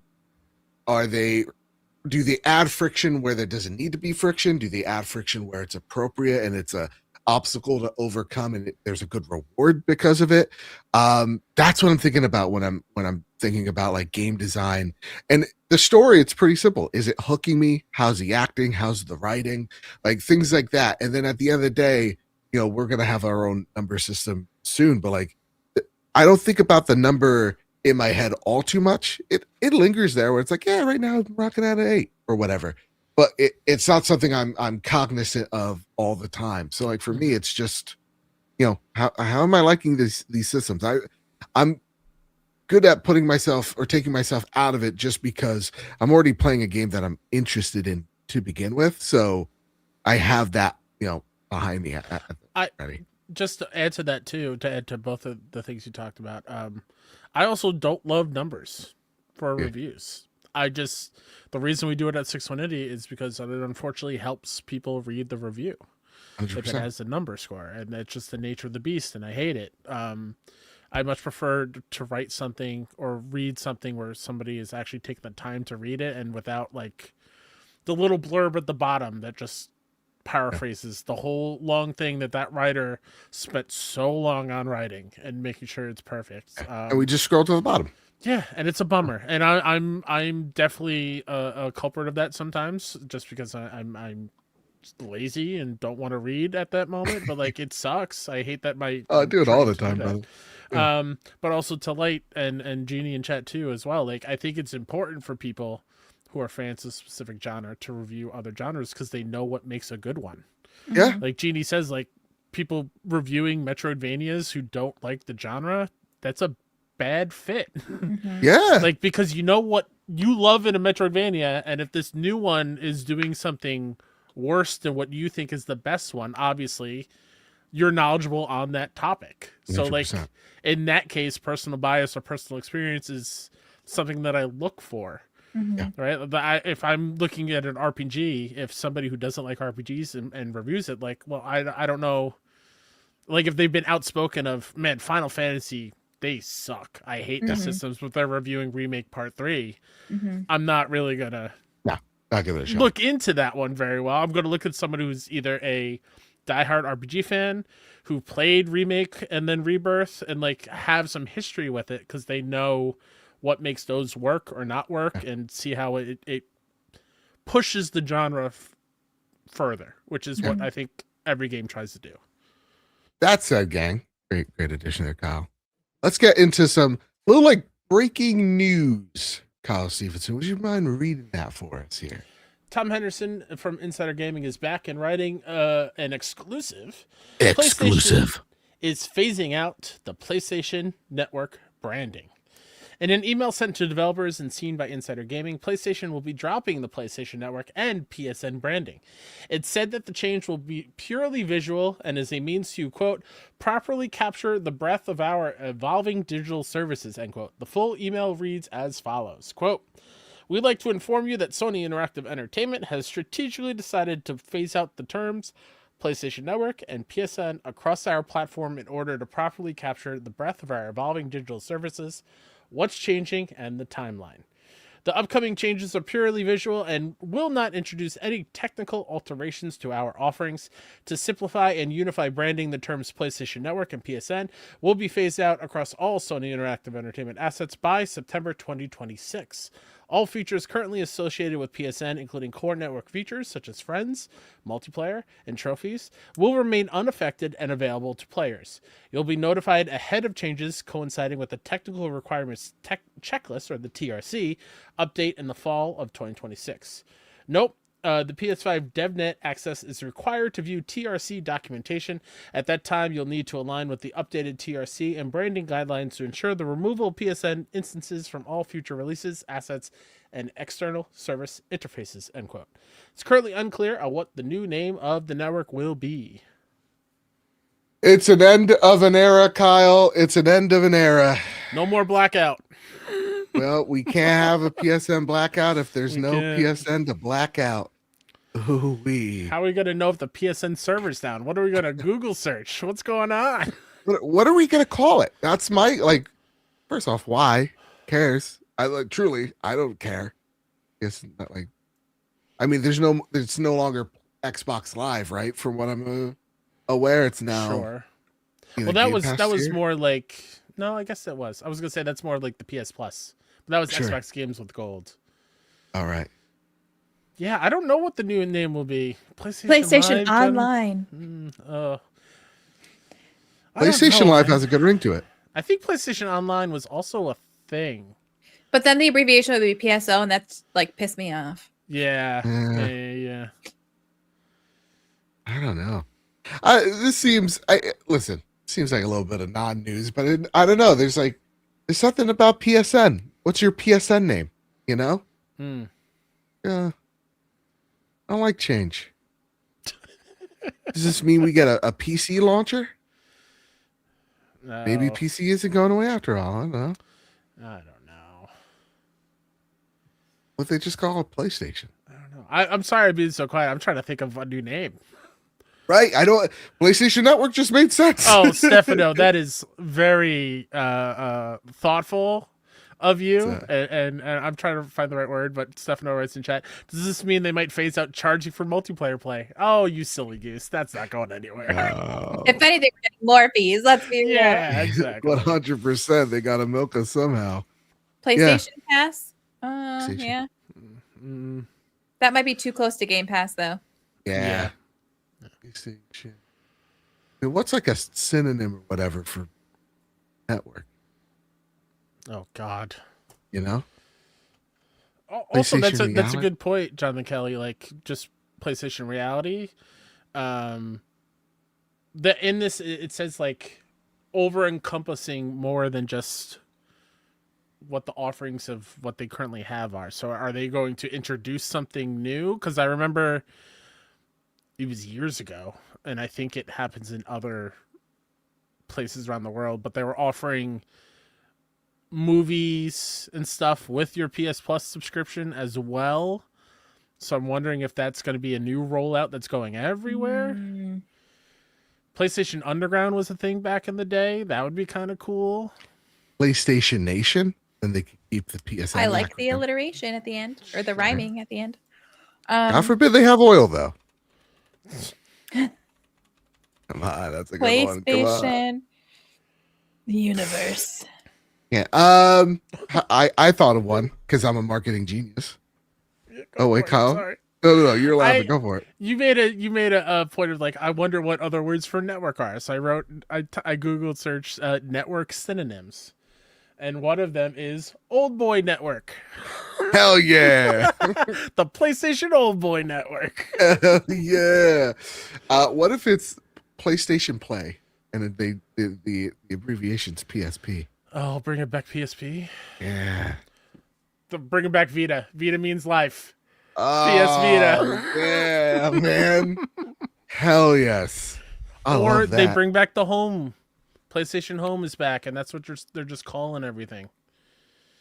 I don't hate that. I don't hate that. It's like, here's the hub or PlayStation Hub. Sure. Like, here's where everything lives. I like that. Yeah, no, everything Or lives, just and like- then it's PlayStation. PlayStation Entertainment, because then you have your movies, you have your music, you've got your whatever. Oh. Yeah. That makes sense. All right, gang. Here's some quick ones. Here's some quick news that you need to know. Okay? Quick and important. The Pisser 2 tech is out there. Makes your games even more shiny, even more responsive. You have to turn it on in your PlayStation Pro, a PlayStation 5 Pro, so make sure you have that on. What? Oh. You're What? laughing. I'm You're sorry, I'm giggling. laughing at Stefano in chat. You can't have me re-chat and not laugh and react. Stefano, I'm sorry. I didn't see you say PSO. I'm sorry. Joe, continue. Okay, so here are the first batch of games supporting the new PSSR technology. Pisser. It's gonna be the Pisser Tech 2. That makes your games look and run even more shiny. Silent Hill 2 Remake, Silent Hill F, Dragon Age The Veilguard for the 3 people, Monster Hunter Wilds for the 7, Dragon's Dogma 2, Crimson Desert, Rise of Ronin, Neo 3, Control, Alan Wake 2, Senua's Saga, Hellblade 2, Final Fantasy 7 Rebirth, I believe Marathon, and Resident Evil, of course, is the one that launched with it. So there you go. With Assassin's Creed Shadows and Cyberpunk 2077 to come in the coming weeks. What did Also- Veilguard catch a stray? What was that Come about? on. Ain't nobody playing that right now. No. What's that about? Come on. Our eyes are open. We just talked about how his player count doesn't matter. What are you doing? Now it does now to me. Now it does. Let's look. Can we get the Steam DB up there? Nope. All right, fair enough. PPs rejoice. That's short for PlayStation Portal Pals. New PlayStation Portal update adds 1080p high quality mode and UX refinements. Enrolling today. Go out there. Get your 1080p on. They even improved the network streaming on it, so it's pretty cool. That's a Genie Love writes, hey guys, why do you think the system toggle for the Pisser 2 upscaling before any games in the blog got updated? That's interesting. I think it's more like a happenstance, like here it is. This is an update that had to happen first so that you get the the first batch of updates, right? Or the Mhm. technically first batch of updates. So it's probably like a systems level thing if I were to make a guess. Yeah, no, I agree. Also, second mention of Maximilian Dude in the show by me. I saw him hop into Rebirth with the new Pisser tech, and he was like, Oh, yeah? "This is pretty damn close to how it runs on PC." Nice.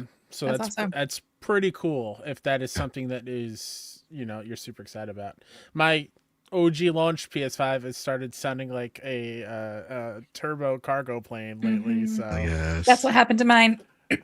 one day I'll get a Pro. Who One knows? day, one day. Oh, and speaking of Death Stranding 2, getting all the bells and whistles on PlayStation 5 Pro that it does on PC. So that's a pretty cool thing. Nice. All right, gang. It's time for the PlayStation Greatest Hits. This week, we're ranking the best 7 out of 10 game. T, could you tell us the rules? What is PlayStation Greatest Hits for the folks who don't know? And yeah, how do we?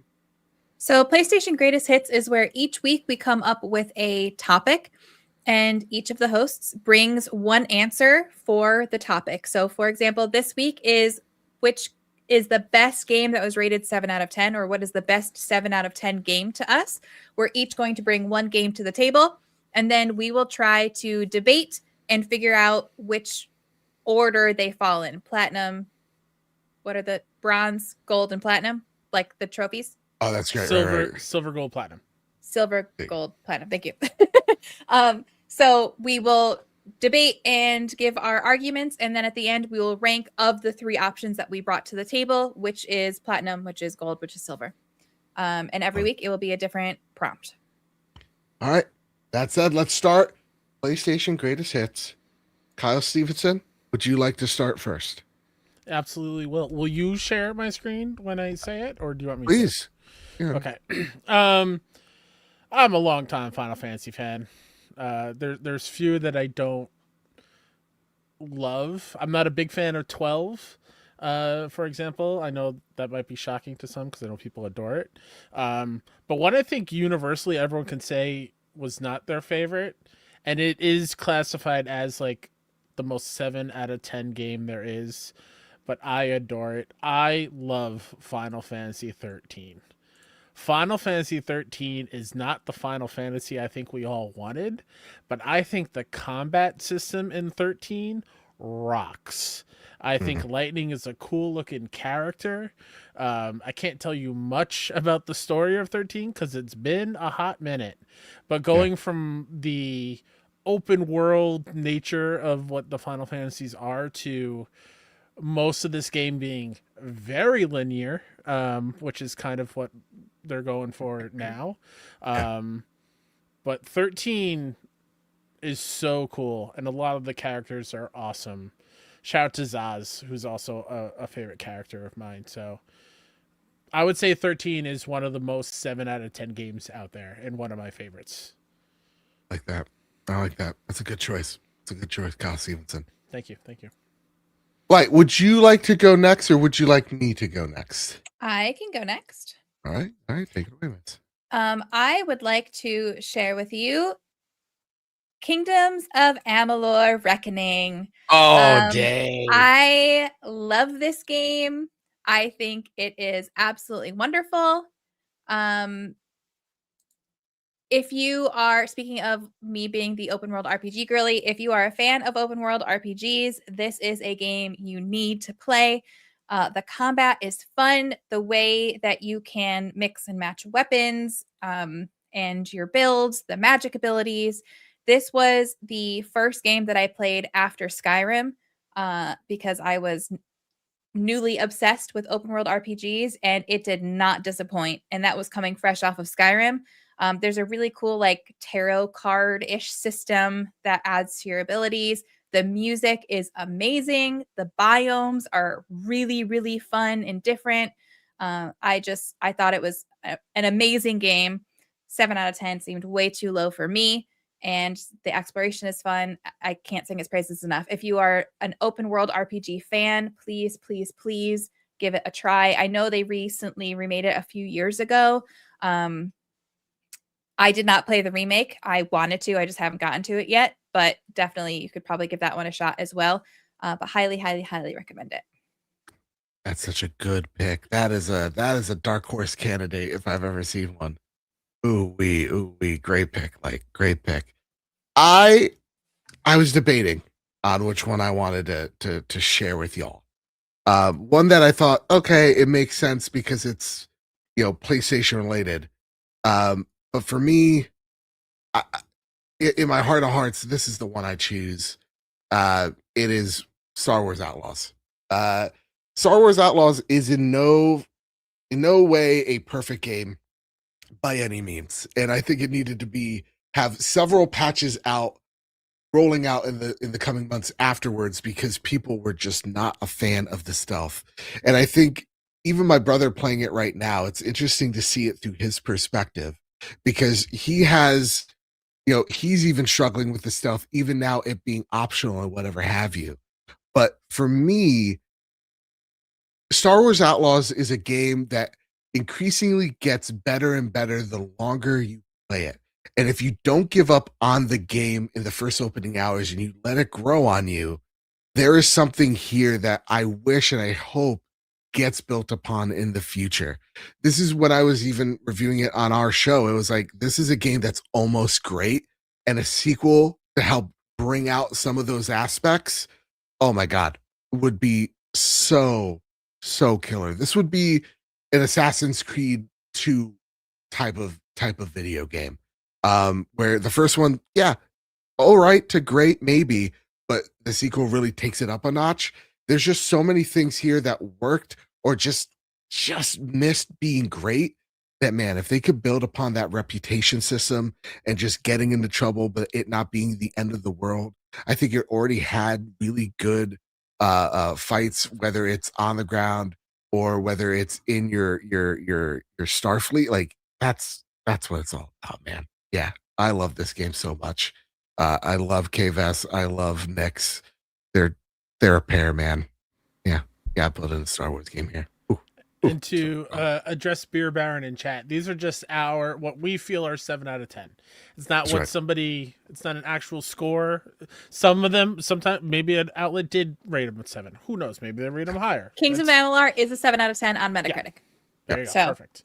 Yeah, I know on Metacritic Final Fantasy 13 is like, I think low 80s, but like user score is more in the close to 7 range.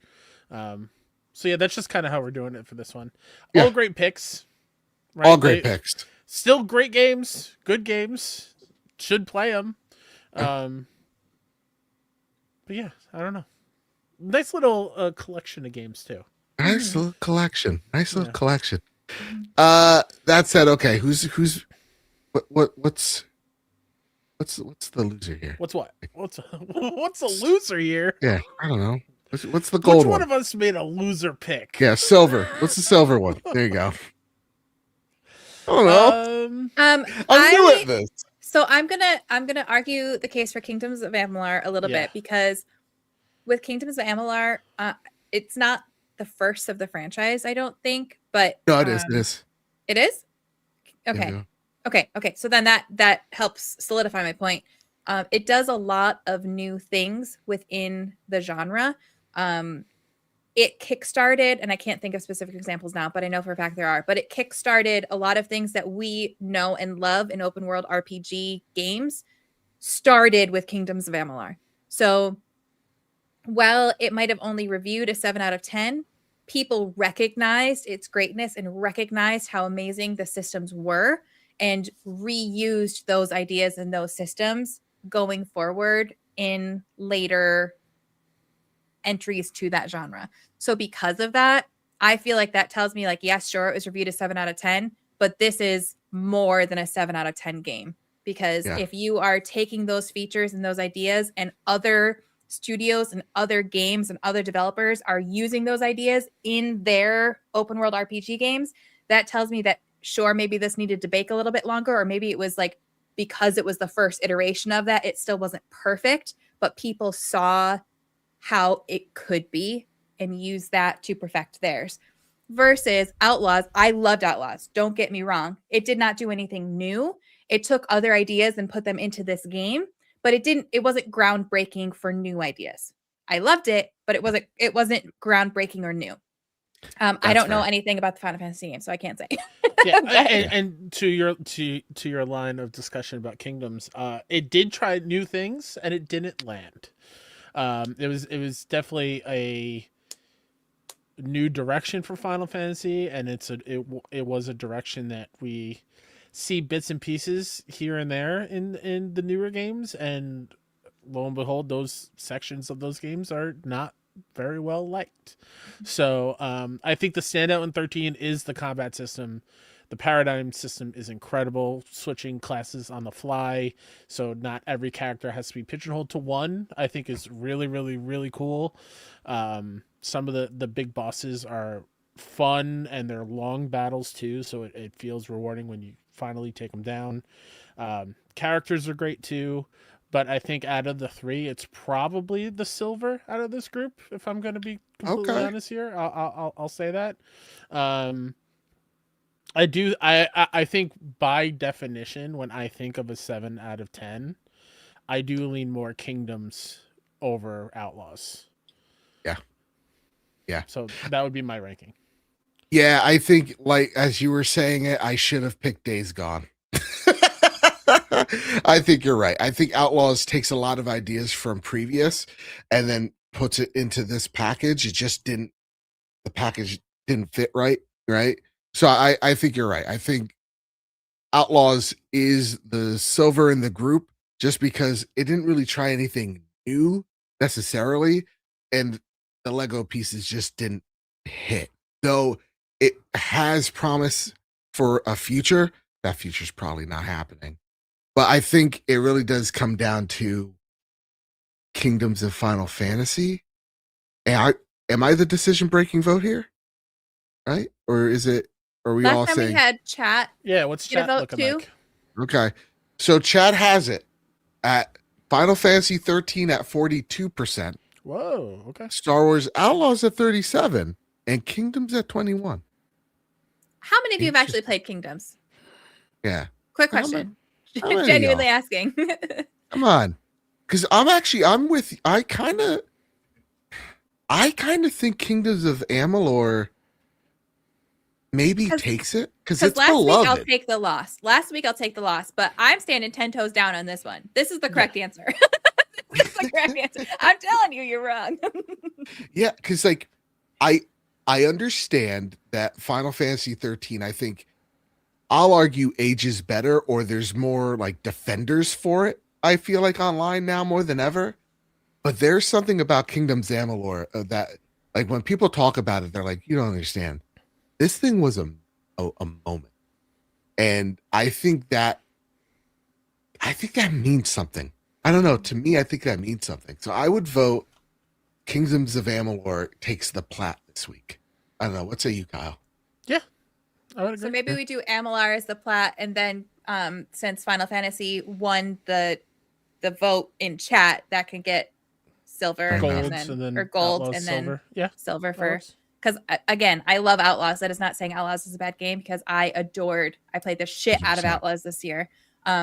Loved everything about it. I just had some minor criticisms, but again, I don't think it did anything new, so it's not necessarily like adding anything to the genre or whatever. Like, it's a solid 7 out of 10.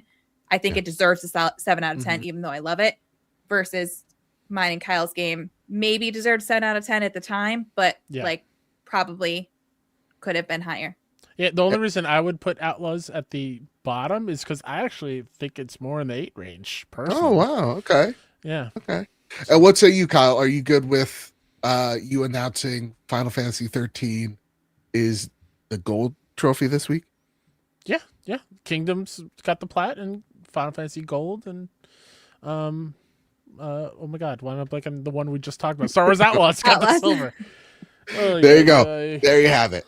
Star Wars Outlaws takes the silver.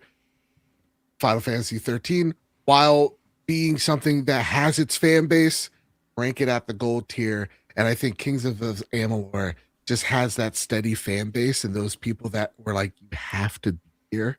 And also, one of those games that has such a like a community to it that they remastered it. So yeah, Kings of Amalur just makes sense. You put it at platinum. Speaking of, I think that's gonna be my next platinum game. Yeah. Nice. Hey gang, I want to know just one thing and just one game. What you been playing? Kyle Stevenson, you texted us. You said, "Gang, I'm losing my touch. I got the sixth in the world this time." Yeah. So Would you like to talk about where you went wrong with MLB The Show? I try to be the first in the world to platinum MLB The Show every single year. I have now, I don't even know who this person is. They don't know I exist at all.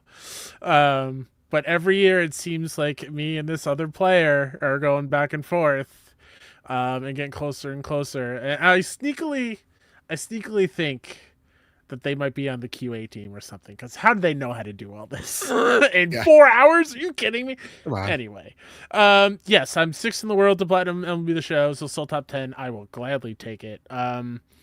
My issue with why I wasn't first is because there are trophies of like throw out a runner at second, rob a home run, and I was trying to do that organically in a game. And I did not know that in the storyline mode, which is back again, and storylines is still one of the greatest modes in games and in sports games, where it tells the story of Negro League baseball players and finally has their story told, because they're often very buried and not many people know about them. Like this year is I just know her nickname off the top of my head. I think her last name is Johnson.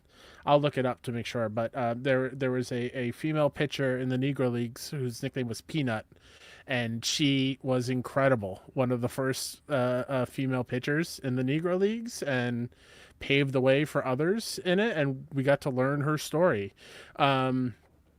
And like that mode had specific moments in some of the storylines of throw out a runner at second, rob a home run, where you had to do it if you had to continue. So if I knew that and started there, I would have platted it much easier. But MLB The Show this year is, I would say, good, not great. I have some issues with it. The UI looks much better and cooler. It doesn't run great. So I hope they update it a little bit, and it's a little bit confusing, but the gameplay has never felt better. It always feels great. I do think that the visuals definitely need to be upgraded next year, because it is very much the same. There's so much content out now, like on launch, so there's so much there for baseball fans to be a fan of. There's the World Baseball Classic, which has most of all the players that played in the World Baseball Classic, even if they aren't in the major leagues, which is awesome. Like I have a card of a Czech player. He's a pitcher who struck out Shohei Ohtani during the tournament, and he's not even a pro baseball player. He's an electrician in his country. And he struck out the best baseball player we have ever seen on the grand stage. It's like moments like that are cool, and getting to celebrate these people and players this year in MLB The Show is awesome.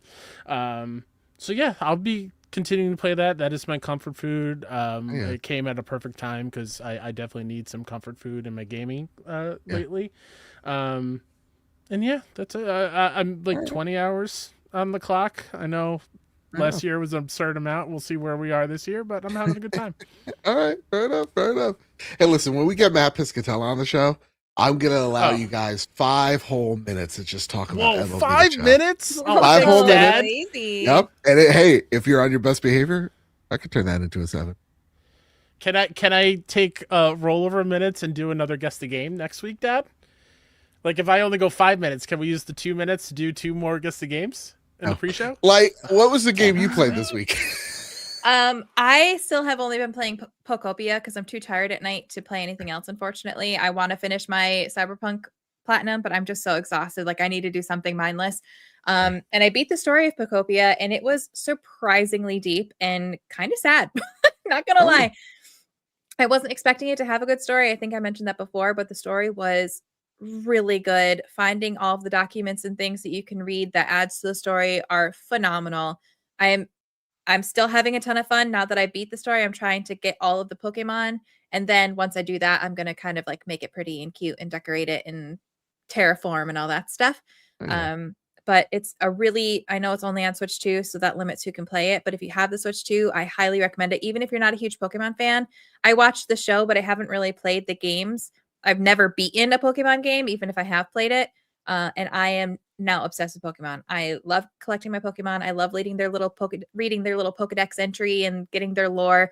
I didn't realize how dark and depressing the backstories on a lot of these Pokemon Oh are. yeah. Oh yeah. It's kind of scary. Like when people would ask like, "Oh, which universe would you want to live in?" I always thought, "Oh, Pokemon. It's cute. Like you get a little pet. Why not?" Nope. No, Nope. that shit's scary. Shit gets So dark. Yeah. yeah. So highly recommend Pokopia though, because if you like a story, it's there. If you like Animal Crossing and you just want to do the decorating and building, that's there as well. Tons of fun. Oh yes. Y'all Real know quick- me. Real Yeah, quick, Joe. please. Mamie Peanut Johnson is her name. I want to make There you sure I go. said her full name. You know what I've been playing, y'all? Been playing Marathon nonstop. Okay. Cloudside writes in, he's been my little marathon buddy. Okay. Him and our buddy Nick, it's been the trophy room trios taking on the marathon. And let me tell you something, guys, we haven't lost a match. We extract every single time. There's no complications, there's no hard feelings. We're just stabbing people in the chest and kissing them on their hot mouth. We are relentless killers. That's what we're doing. On the what? I'm sorry. I'm trying to get the next week releases out. What did you say? Well, give them a kiss on our hot mouth. Hot mouth. I didn't hear Yeah. hot mouth. I didn't know what you said. Yeah. I just No, wanted yeah. clarification. I would give a little smooch. Mwah, mwah, stab in the chest. Marathon is doing better than I think some internet opinions would have us believe. I don't know, man. I don't know. With older reviews on PlayStation sitting at around 4.6 out of 5 and 90% positive on Steam, do you think the new update with ranked mode starting in a few days, duos on the horizon, and the raid cryo archive due soon-ish will attract new players, especially with more streamers covering it? I've been having a blast on it recently and recommend it. It's interesting. I think as long as Sony views this game like Ubisoft views their live service games, this game has a solid chance because the foundation is there and the audience is there. It rocketing around like 40 to 60,000 concurrent viewers is nothing to scoff at. But I would argue that if we had to look at sales of just like where they are at currently right now, I think they would want to be a lot better than what they're at. It just goes, the question isn't to me, what's the CPC of this? It's okay, what is the current sales on PlayStation, Xbox, PC? Do a SWOT analysis of what you marketed right and what you marketed wrong and what you should spotlight, and start doing that. And going after the people that like these games is probably the start of how you get Marathon to be profitable, because the audience right now, it's there and it is growing, right? Not in the current player count, but like people are still buying it on Steam. It's still one of the top selling games there. So for me, it's like, okay, take a look at PlayStation, because the first 3 days it was at like 20th or 18th. Yeah, I got that number up. Xbox was abysmal, like 24th, I think it ranked. Not good. Like console side, not great. I think you need to do a better job onboarding folks and just letting this game breathe, giving it the updates it needs. That's how you can let this game succeed. That's how you do it. That said, the reason why I bring up Marathon again, because guess how many hours I have in the game, guys? Guess it.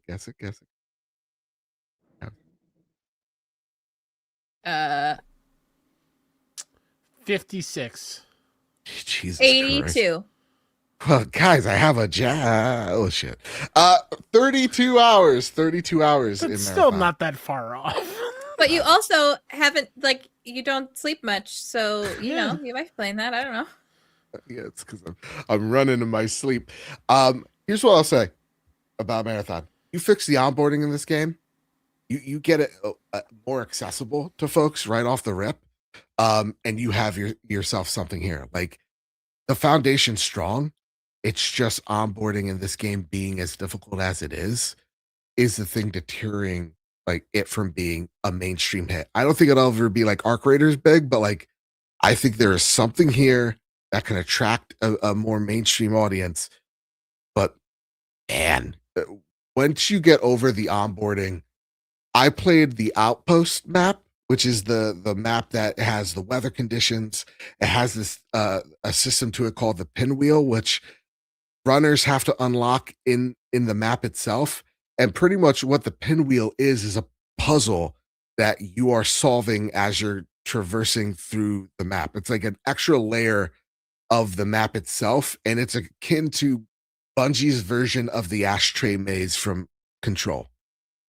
It's mind-blowing, the level design in Outposts, and it really got me thinking differently of just like how this game's gunplay is essentially it's Halo gunplay meets some of the best Destiny level design that they've come up with.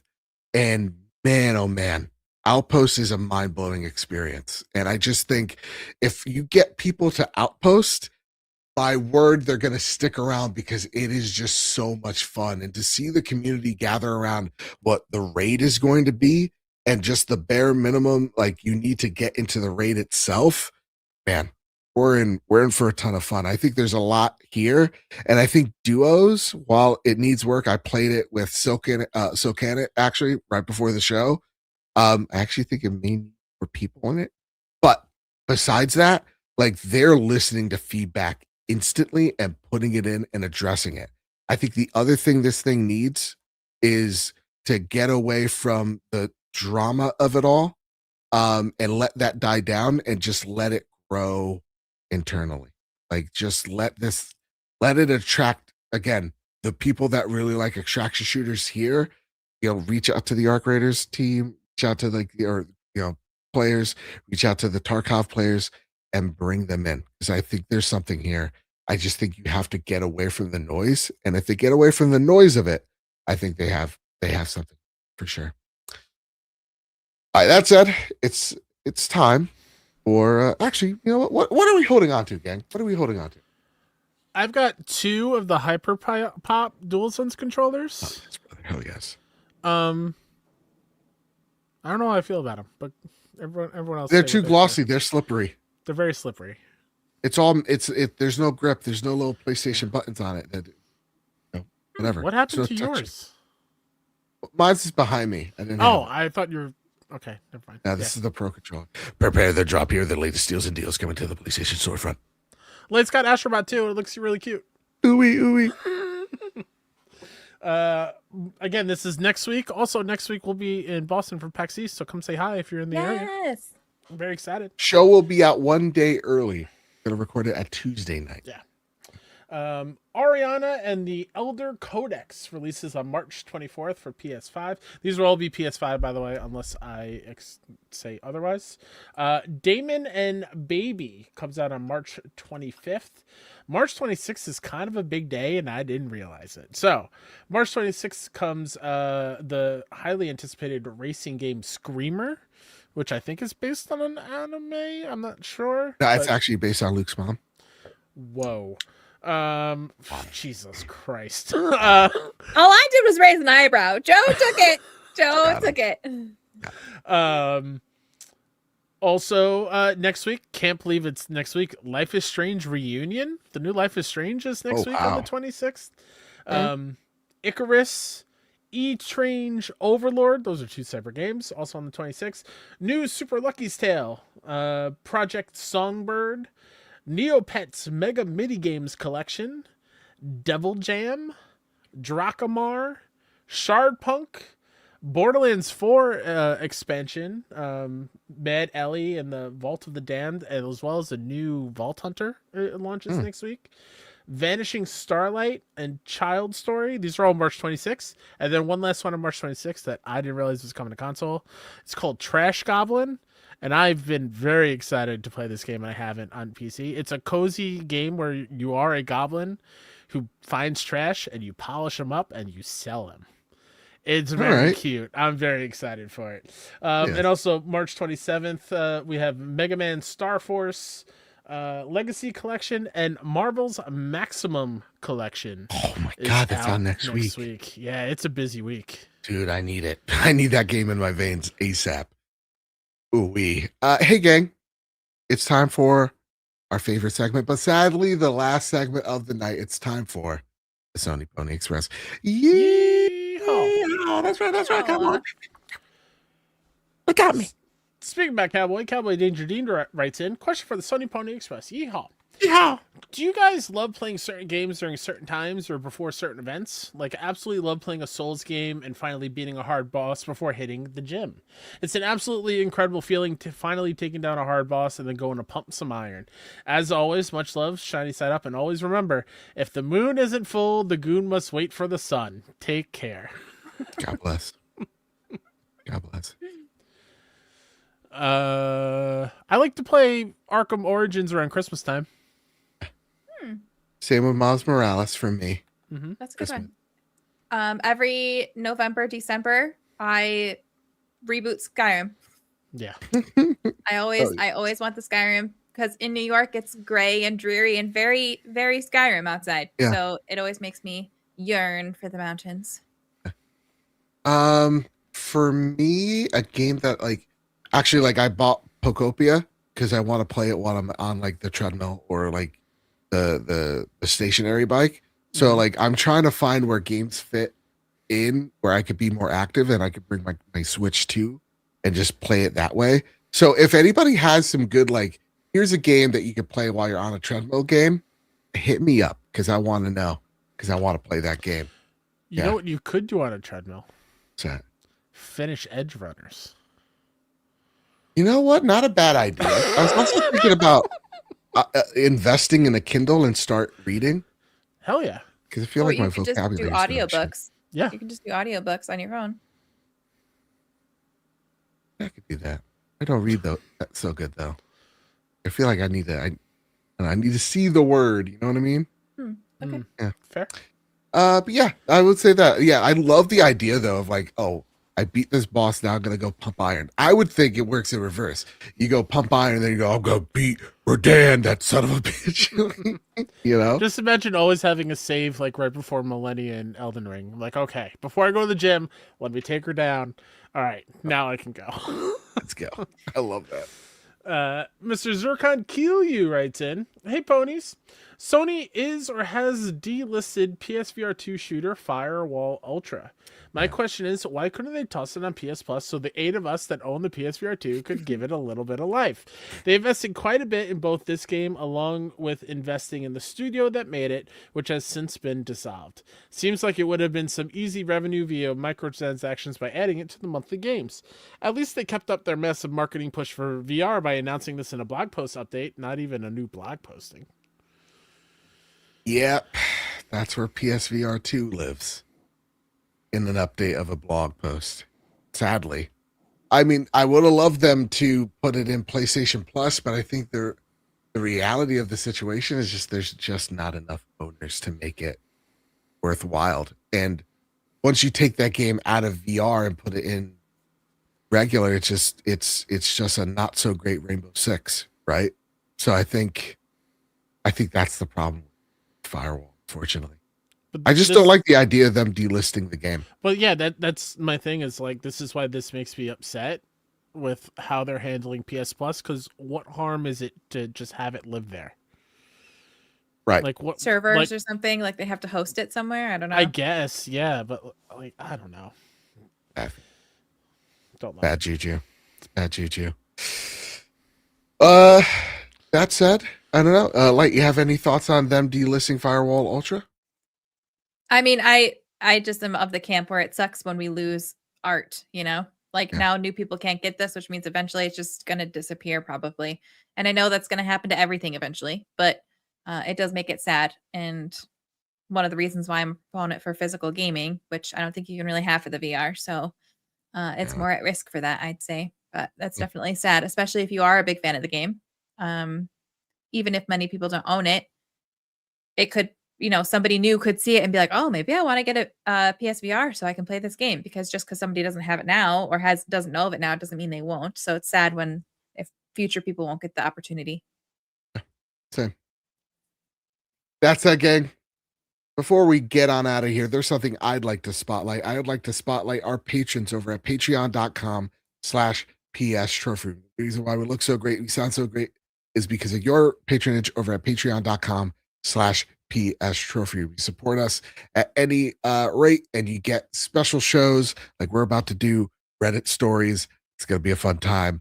And also, you get your shout outs on the show like this. I want to thank our premium producers, Todd Burowitz, Caleb Cook, and Toxic. And of course, K-Rock's Kiddo Cullen. I want to thank our platinum producers, JC, Jedi Master Ren, Cowboy Danger D, Jonas Young, The Green Gorilla Gamer, Chaotic Monkey, Ryuko Kill 90, Stephen Flesh, Strubles and Bits, Aaron, Bertos Maximos, Tommy, Chris, Hybrid 748, Matt Valdez, Silkenet, Decimine, Mitchell Gramling, Mike Thomas, Gregory Holmes, Maddox Vizia, Solo, Carbonite Free since 1983. I want to thank our gold members, Jesse Garcia, JB the Purple Monkey, Hide Indoors, Katie, Kevin Mitchell, Kevin Diaz, Marcus O'Neill, The Red Arrow, Ageless Hermit, Androsaur, Astronaut Jr., The Winter Gamer, Stingray X, Bobby Miller himself, Brenton Zachary, Final Fan XZ, Hambone, JD Dillinger, Stone Cold E.T., Tino Sixspeed, N. Johnson, Sean McKenzie, Rick Arrington, Matthew King, The Overlord, Dewan A. Raksha, Drellish, Rick Davis, Steph Mildener, Samuel Nestling, Maximum Carnage, Michael Hassett, Drug Prowlin' Wolf, Battered Haddock, Arlie Upper 90, and Bonnie Barefoot. And of course, the Lord Commander Suddy, which he isn't in my backpack this week, but I'll be in his house next week because we have to do trophy room stuff over at Boston. He lives right next door. So what up, Sonny? What's for dinner, my friend? Let's go get DiGiorno. I want to thank our YouTube members. Oh, actually, sorry. Our newest. This is new to me too, guys. I'm not used to this. It's weird to me. I'm doing it. Okay. Newest members: Big G at the bronze tier, Lord Dialot at the silver tier, Skylar at the bronze tier, and our YouTube members. Okay, here it is. Okay. Whew, this rusty. Jonathan Kelly, Lisa Hauer, the Kush Completionist, Mr. Light, RF conductor. I know. Oh, okay. It's an inside joke amongst friends. Strubles and Bits and Tommy. Thank you all for supporting us the ways you do. We couldn't do this without y'all. That said, if you don't have any bucks your way, it's all right. Please make sure you hit like, you hit share, you hit subscribe. If you're on the YouTube end, hit us with a 5-star review over on Apple Podcasts or Spotify. It really does help us out, and it boosts the show out there to the interwebs, and we can grow this big, beautiful family we call home here at the Trophy Room. With all that said, and with all that out of the way, everybody, keep your wits about you, keep hunting, and keep playing PlayStation. Bye. Love you.